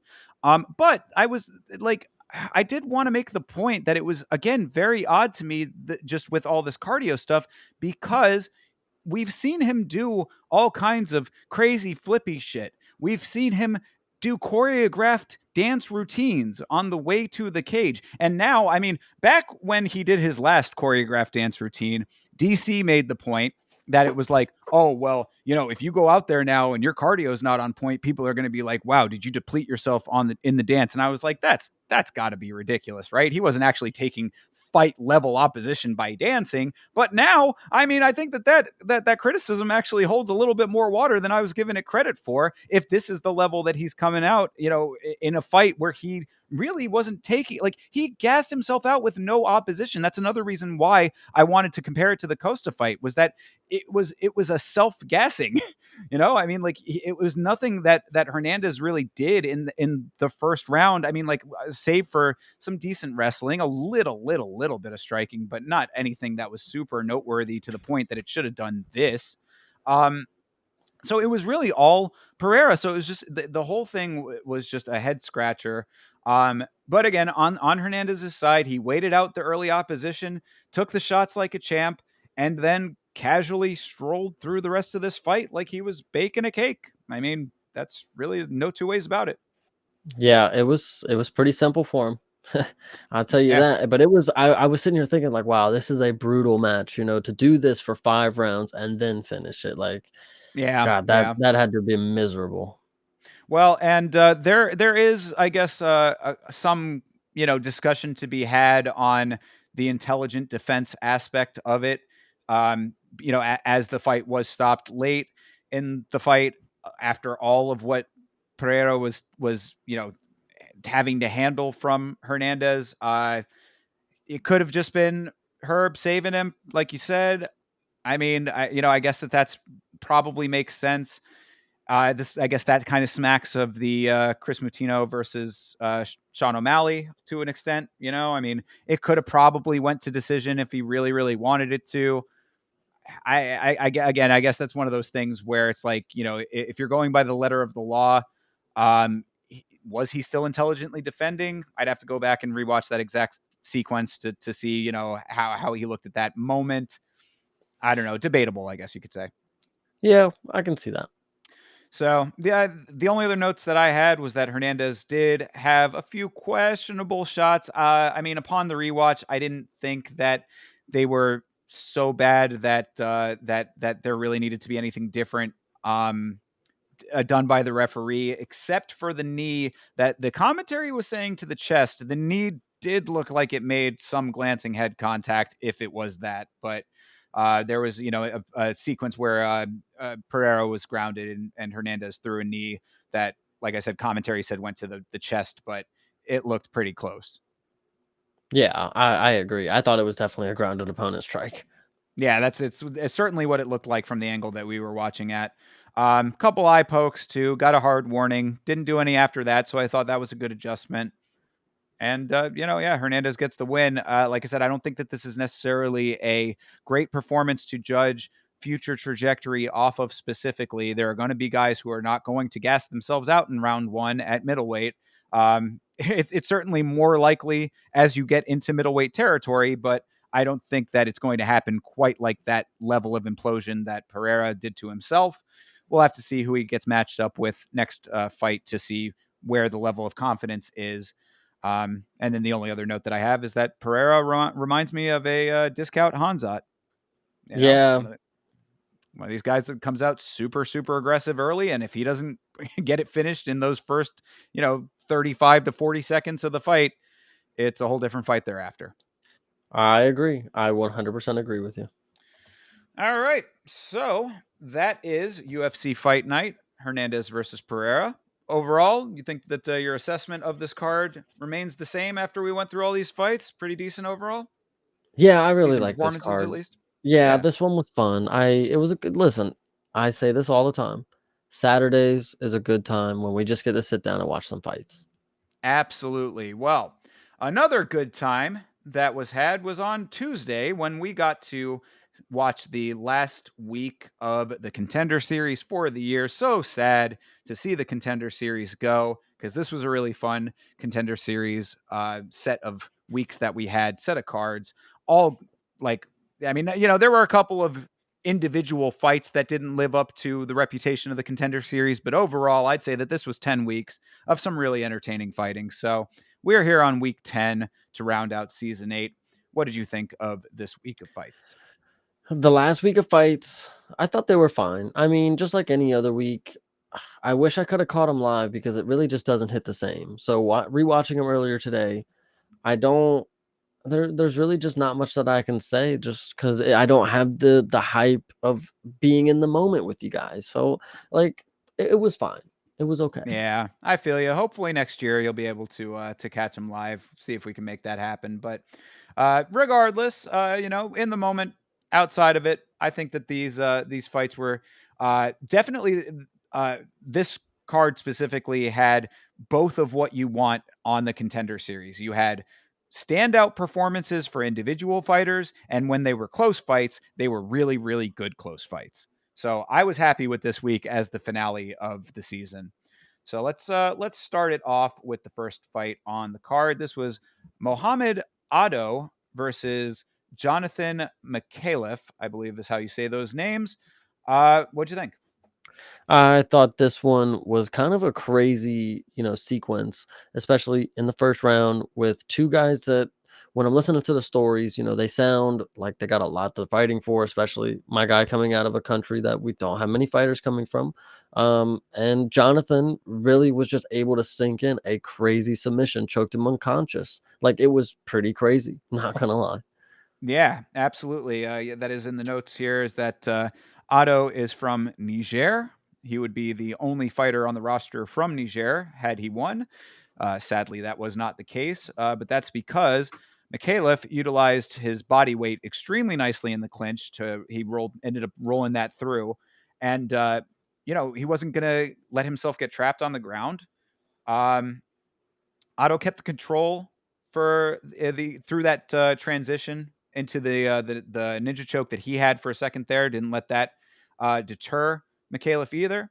Um, that ended up transitioning once more into the triangle, which he secured extremely quickly. I was very, Yeah. very happy with the level of fight IQ that he showed to be able to say, okay, this is open. I'm taking it, had it, and then it was tap or nap for Otto after that. So great spatial awareness under pressure for Mikhailov. Yeah, 100%. It kind of reminded me of Patty against Bobby Green. That Yeah, was what I. yeah, that's an astute Oh, observation for sure. He didn't have to didn't have the armbar component, but didn't need it. Honestly, I mean, it yeah, was just a very picture perfect triangle. I mean, like when sometimes you'll see the triangle where the leg position is more of that like X as opposed to the actual full on in the crux of the leg, and you can get the armbar off of that. But he sunk the leg into the exact right spot, slid it right back in there into the crook of the leg, the other leg, and the pressure was just again picture perfect. So really, really nice work for him. Yeah, shout out to Jonathan Mikhailov on that one. Nice one. yeah, 100%. All right, moving on to the second fight here. This was a very interesting fight and a good one to boot. This is Julieta Martinez versus Leslie Hernandez. Martinez is 20 years old, just turned 20 years old to boot. She was only 19, only a few months before this fight. I think maybe something like 3 months. So newly 20 years old. She had been training Taekwondo since she was 4 years old. She got her black belt at 15 years old. So I did want to bring up this point before we actually get into the fight itself. I'm not as well versed in Taekwondo. Is black belts at 15 normal for Taekwondo? I don't I know. I just something that perked my ears up a little bit. Yeah, it might be. I mean, who am I to say, really? But I do think this was a great performance. And then 20 years old, like she's already she's what was it? 8-0, 9-0 in her MMA career at 20 years old, 8-0. Like she's going to be good. And I feel like Dana made the right call, and I do want to agree with him. Like it would be terrible for us to go out here and watch a 20-year-old get, mauled or whatever. She does deserve some extra time to, work on some stuff. He said she's in. I mean, he basically said she's in. She kind of looked like she was upset that she didn't get in. Language barrier, maybe she didn't like get the vibes kind of deal. But Dana was adamant that she's in. She's just going to be hanging around for a little bit until we see what's up. But Yeah, I mean that's yeah. another outside of the fight note that I had in the notes, which I thought was kind of interesting, is that she trains MMA solely out of the UFC PI in Mexico. Um, I think that it's an interesting thing there because it's like the PI is free to all fighters, of course, fighting in the promotion. So it's like you have the option to train there, but this is like a homegrown product for them out of the Mexican PI. If she's not Mexican, she's Argentinian, but she trains at the Mexican PI. And I don't know. I mean, it just struck me as odd because I don't know of too many fighters who have that as their primary training location. Um, there may be some element of like a conflict of interest that you could possibly raise as a talking point, being that she is essentially a UFC product through and through. But I don't know. I mean, maybe that's just something that we'll have to come back to if she continues to only train at the PI once she's actually in the organization. There's a broader conversation about the merits of that, because to me that's almost like the like having the NFL only have players in the NFL like training at the combine at all times or something like that. I don't know if it's not exactly a one-to-one comparison, but you get what I'm saying. It's like it's the organization having like their own product in a fighter as opposed to fighters from other gyms who have the luxury of the PI.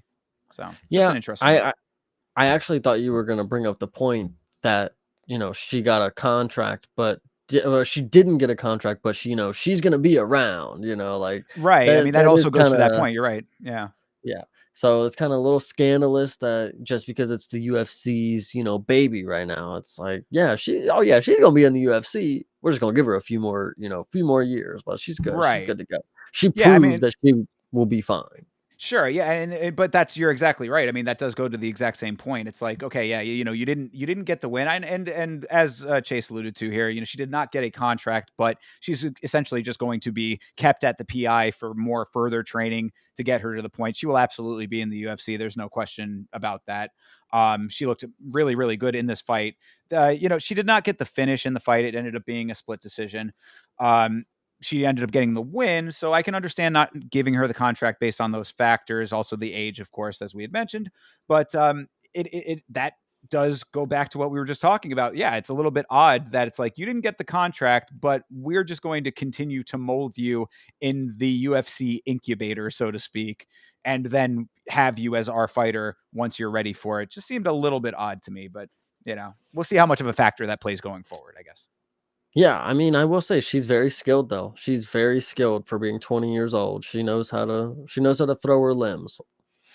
Yeah, absolutely. I mean, that was another thing I wanted to mention. If you watched the pre-fight footage, they showed some of her fight footage from outside of the organization. Of course, in some of her earlier fights before this fight on the Contender Series, and she was kicking ass back then. So I mean, like, this is not like she was having pitter patter fights and then had just she laid it all on the line and had this really great performance here. She was already kicking ass. So I mean, for Right. 20 years old, there was a reason that they had Raul Rosas Jr. in the crowd. Of course, they thought that might have been a nice parallel to make. I think that there's still probably some merit to that being an apt comparison going forward. It's just not her time exactly yet.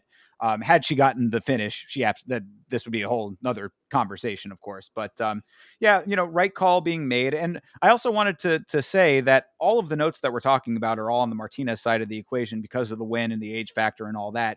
But it's important to mention that Hernandez was really a goer in this fight too. She did not make this an easy fight for Martinez. Like, I thought that she was really holding her own through a lot of what was happening there. It's just Martinez was the better lady in the fight when all the, cards were on the table. So, yeah, I mean, this was a nice performance on both sides. And, keep your eyes and ears open for the name Julieta Martinez because, she's going to be coming in sooner than later. I would say that if they want her to fight on the Contender Series again, she will do that and she'll get her contract next time. That's pretty much what the path looks like. I wanted to also make a note, just because you brought up Leslie Hernandez, that whoever puts the tweets on the screen or whatever, they are totally rage baiting, because as you know, Julieta Martinez is like doing her whole show. The tweet that comes up is like, wow, my new favorite women's MMA fighter is Leslie Hernandez. Like, are you serious? Like, what are you talking about? Who are you watching right now? Like, it was ridiculous. I mean, I think that she could be. I mean, honestly, I wouldn't have been mad if she had ended up getting it was a split decision. I mean, like, it was close. Oh Um, no, I was watching what was it? The Ninja Ferret. Yes, yes, the Ninja Ferret. Yeah, quite a nickname for Yep. Martinez there. But yeah, I mean, really, like, I think that, like, the other notes that I have about the actual fight itself really are just kind of the holes that need to get fixed in Martinez's game a little bit. Like, I had in the notes that, like, she went for the backpack kind of sloppy. You know what I mean? Things like that. It's like, it's not that these The are little bad. things.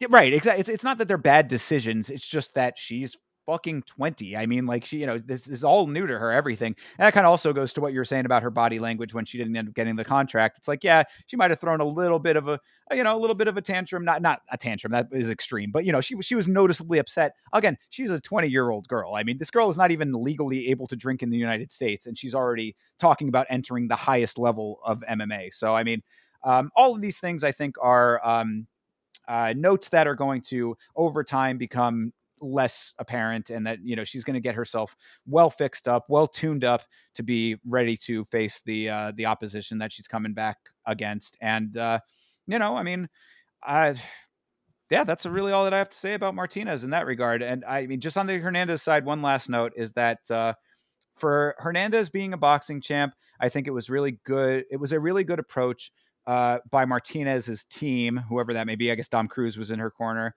So, kind of cool that she's training with that level of talent. But it was smart of them to not let her get her hands in play all that much in this fight. Like, Martinez was doing a good job of tying up the strengths of Hernandez, and I say that to say that I think that Hernandez has more potential than she was allowed to show in this fight. Still a good performance overall, but she just needs to work on a couple of her things as well to let her express herself a little bit better. But I think that that's absolutely possible for her. So I like both of these ladies. Like, to be clear, we're talking a lot about Martinez. I like them both.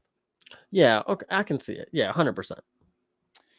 All right. So moving on from that, we've got Antonio Monteiro versus Yadir Del Valle. I thought that this was really, really, really great. This was a really, really excellent fight. This was a crazy fight. Like the dude, like I can't tell you how many elbows and knees landed in the clinch that Antonio just like ate with a stern face. Like he just didn't give a shit. And then, you got to imagine that that's going to add up, but it never did. He cut him at the end of the fight, but it still didn't stop him. Like it was such a crazy thing to see out of somebody who has 4 losses at that point. But like you got to imagine that he was just getting punched for 3 rounds for him to lose, and like obviously he didn't get. You know what? Let's double check. Has he never? He's never been knocked out, right? I Like think that's what let's. they said on the Yeah, commentary. I okay. believe so. He's only been subbed once too. So it's just a crazy dude to see. Like you talk about zombies, but like it was really. I want to give Delvey They were pronouncing it Del Valle, Delvey. I Del want Valle, to Del Valle. coming in at the dog, that is dope. I want to give him the benefit of the doubt. Like this wasn't just a performance that we see. Like I've seen a performance like this from say like a Christian Leroy Duncan, where he gets to show all of his skills, all everything that he has in the bag because he has like a punching bag in front of him. So I want to give my boy the credit, but I want to see another performance from him where it's maybe more a little more. I don't want to act like this wasn't a lot of retaliation from Antonio, but I'm just going to need somebody who's, I don't know, going to be able to bring a game to you that's going to take you out of your element. Yeah, a little bit more well-rounded as far as like the technicality goes, because Montero was landing some decently heavy shots, especially under pressure. That was one of the notes that I had, was that like Del Valle was swinging like he wanted to finish the fight in the second round, and Montero was like, okay, well if you want to play that game, then I got to answer back, and he actually did. So I was like, that's pretty good work, but. The one thing that stuck out to me as like a really glaring mistake on Montero's part was trying to jump the guillotine in the third round after all of that opposition. Because it's like, bro, I mean, if you don't have that 100%, we talk about that time and time again, guys jumping guillotine in general, but especially after what those first 2 rounds looked like, if you don't have that cinched up, you lose the grip. Davia capitalizes on it in a big way, and that's exactly what ended up happening. So, Yeah. really nice gas tank on both sides. I would say great for Del Valle to be able to keep the stamina in the third after unloading a shit ton in the second. So that's kind of harkens back to some of the notes that we had said earlier on the fight night card with that type of a deal. But yeah, I mean, Del Valle looked really nice. One other thing that I noted here, and that you don't see all that much, but Del Valle was doing the like doing it a lot, and I was like, that cannot be pleasant. Is that Del Valle in the clinch? He lands these knee to kneecap shots a lot. Like when they're going with the knees to the thigh, he was going straight to the kneecap, and I I was did not like, catch that. oh yeah, I mean, go back and watch. Like, I think it was also the fact that they were both like really evenly heighted. Their heights were Yeah. pretty well the same. So like, it's just where the knee naturally landed. But like, I could not imagine getting direct impact from a bent knee to a straight knee cap. Like that just seemed like Yeah. it would be extremely painful. So, good positioning for Del Valle for that element of it.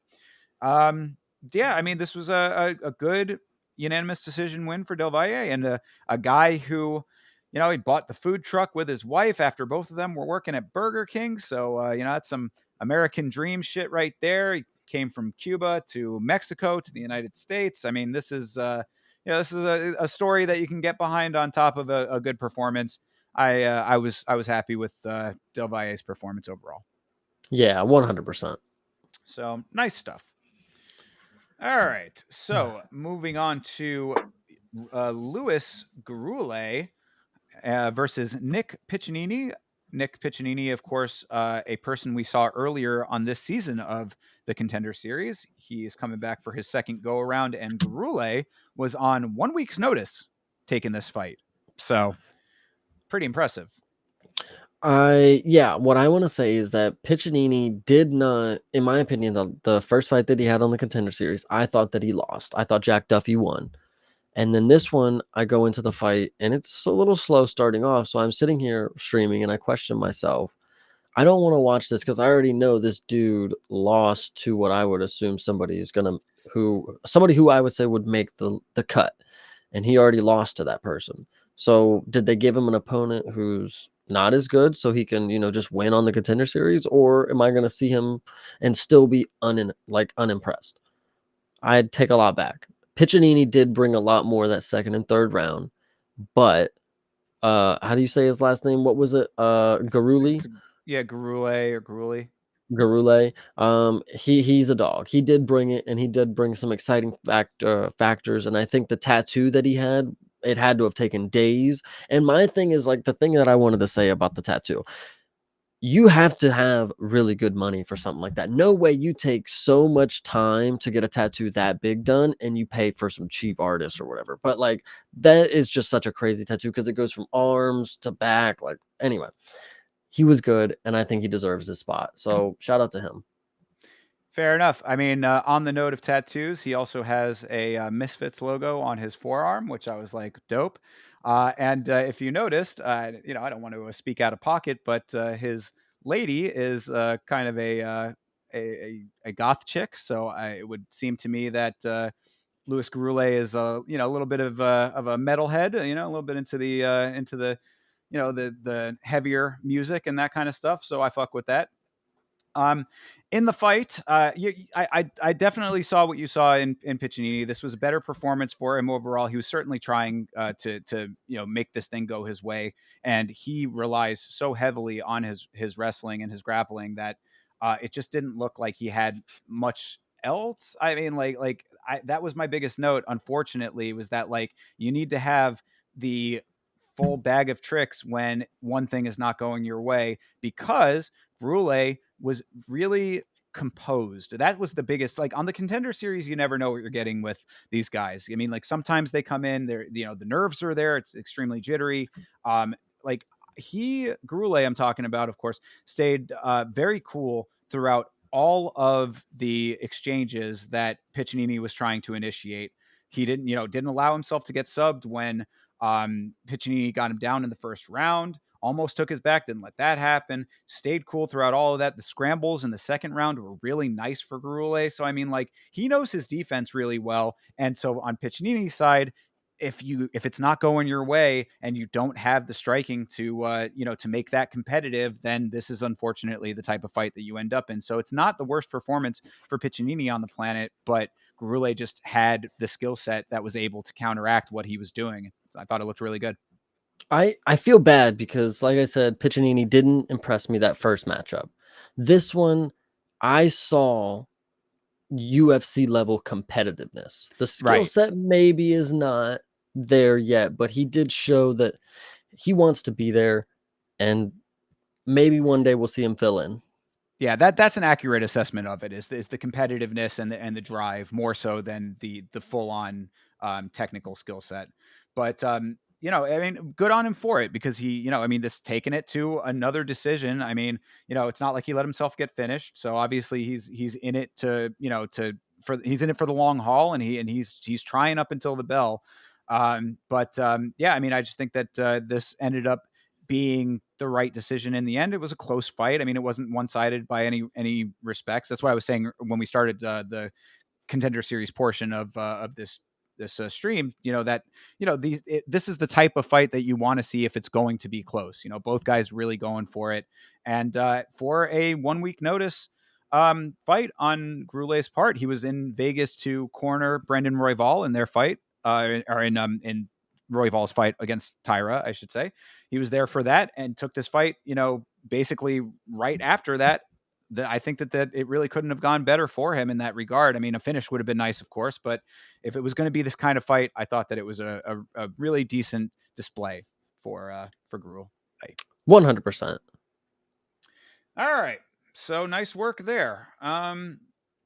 Finishing this out, talk about quick and impressive performances. This is Nick Klein versus Geraldo Sosa as the featured fight on this last week of the Contender Series. What did you think of this finish? I I was kind of skimming through their little backstories. So I really, when I skipped through this guy's, and he showed up, and I was thinking like he's got like kind of a he's got like a little look to him, like he's got a little aura. And then I forget what they were saying, but he even maybe said it like, I don't know, he's just bringing a different vibe, and I really like this dude. And I don't know if you caught what he said at the end when he won, what he said to Dana. You saw that, right? And I no. What would you refresh didn't my catch memory that, okay. here? Okay, so he goes up to Dana and he goes, takes his mouthpiece out and he goes, "John Jones is the greatest fighter of all fucking time." And Oh, did he really? I did not catch no, that. no, and then you catch Dana in the mic. "You're goddamn right he is." Oh my god, that's hilarious Yeah. shit. How did I So miss that? That's funny. yeah, so they clipped that one. I actually saw that clip, last week when it happened. So when I watched Yeah, it today and I see him pointing at him and I'm like trying to catch it in the sound bite. It was actually great. So getting a contract by saying that, what a guy. what a guy indeed. Blue collar Nick Klein. Blink and you missed it with this fight. One teep kick, takedown, snatch of the neck, gone in 36 seconds, I think is what I counted. So, I mean, really not much to say about that other than that. I mean, really nice work to get this thing finished very quickly and close this season out strong. So good job for Mr. Klein. It just shows you anybody can show up in this sport. I know we talk about how the Contender Series has a different vibe, how this is made for finishes. Like in this sport generally, anybody can show up and do anything. They can land one strike and finish the fight, as you see right here. Purple belt subbed the black belt. Dana said it great. Like you can't make this shit up. Like you just got to come out here and prove that you're him. And this guy's nice. Absolutely. That is what the Contender Series is all about. So, contracts awarded to Mikhailov, Del Valle, Gurule, and Klein. We talked about Martinez not getting hers. Are you satisfied with all four of these contracts? I actually like, once again, I know we talk about just like getting it right is so hard in this sport, and there's a very gray area. I think in this show, in this event, the Contender Series, there's very little we get wrong when it comes to contracts. I every week Dana makes the right call and I go, that makes sense. I agree with you. Especially with the Martinez. If he would have came out there and he would have gave her a contract, I would have went with it. I would have been on board. Like, oh yeah, she's on the UFC 20 years old, like blah blah blah blah blah. Dana's he's a thinker, man. He knows better. He knows that we wouldn't want to see her get smashed like at age 20. We got to give her a little, we got to groom her a little bit more. That's a bad word. But we got to we got to give her a little more time. And I think him doing that shows just like the connection that we have. Like I understand that move and I think that's a good move for not just business but like for my fandom. She's on the docket. When I see her pop up and she's 22, whoa, 2 years ago, I saw her do some crazy shit. Now she's about to do some next level stuff. So I'm really excited. Yeah, absolutely. I would agree with all of that. Dana glazing aside. Yeah, I thought all four of these guys that ended up getting their contracts, that they're all fine for it. And it's the same note. It really is just the same note that we have for every Contender Series. We are fighting on the Contender Series. It's a whole different beast when you're actually in the organization. We got to see what the matchmaking is like for all of them, but a couple of them, I think that there's probably some decent potential there. So hopefully these guys come into the organization and show why they got these contracts in the first place. I didn't think any of them were out of line to be given a contract this go around. I think that I had heard that this was like the third most contracts awarded in a season or something along those lines. So, not the most contracts of any season, but still a lot. And I think that for the most part, like you said, I don't remember any contracts that like there might have been some. I'd have to go back and pick through it a little bit, but like overall, I think that generally these winning fighters who got contracts this year it's appropriate, and the sport continues to need the churn through. As fighters exit the organization, get cut, you need to backfill those with fresh new faces. I'm happy when these guys end up getting contracts. I always err on the side of contract versus no contract, because if they end up losing in the UFC, you can always just cut them after that. So Yeah, I agree. so good stuff. All right, well, that is the Contender Series. So overall, a fun year of Contender Series fights. Of course, coming up next weekend is UFC 308. That is Topuria versus Holloway. Looking forward to this card, and we will be watching these individually. You can watch myself and Vitz King right here on the Yama channel. We will be doing our watch alongs. Chase Parton will be doing his individual watch along over on his channel. And even though it is scrolling on the bottom of the screen, Chase, I know that you can tell them where they can find you for that.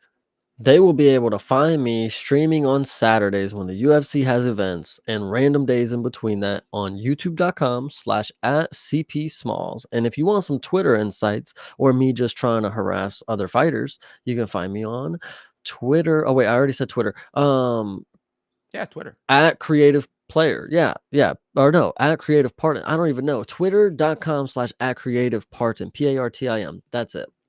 Make sure you follow my boy. He is certainly doing a lot of harassing of fighters lately. So if you're interested in that type of content, you know where to go. Of course, I am on social media at Yama Show, everywhere that you can find a person on social media. And we are available on YouTube, Kick, Twitch, and Trovo for your streaming pleasure. Until next time, everybody, we will be back next Monday. Of course, this show starts at 9 o'clock p.m. If it does not start at 9 o'clock, it will start later than 9 o'clock, and I will let you know the start time every Monday before the stream starts at the social media accounts that I mentioned. So until next time, y'all, have a great rest of your week. We will catch up with you in the next stream, and as always, fight on.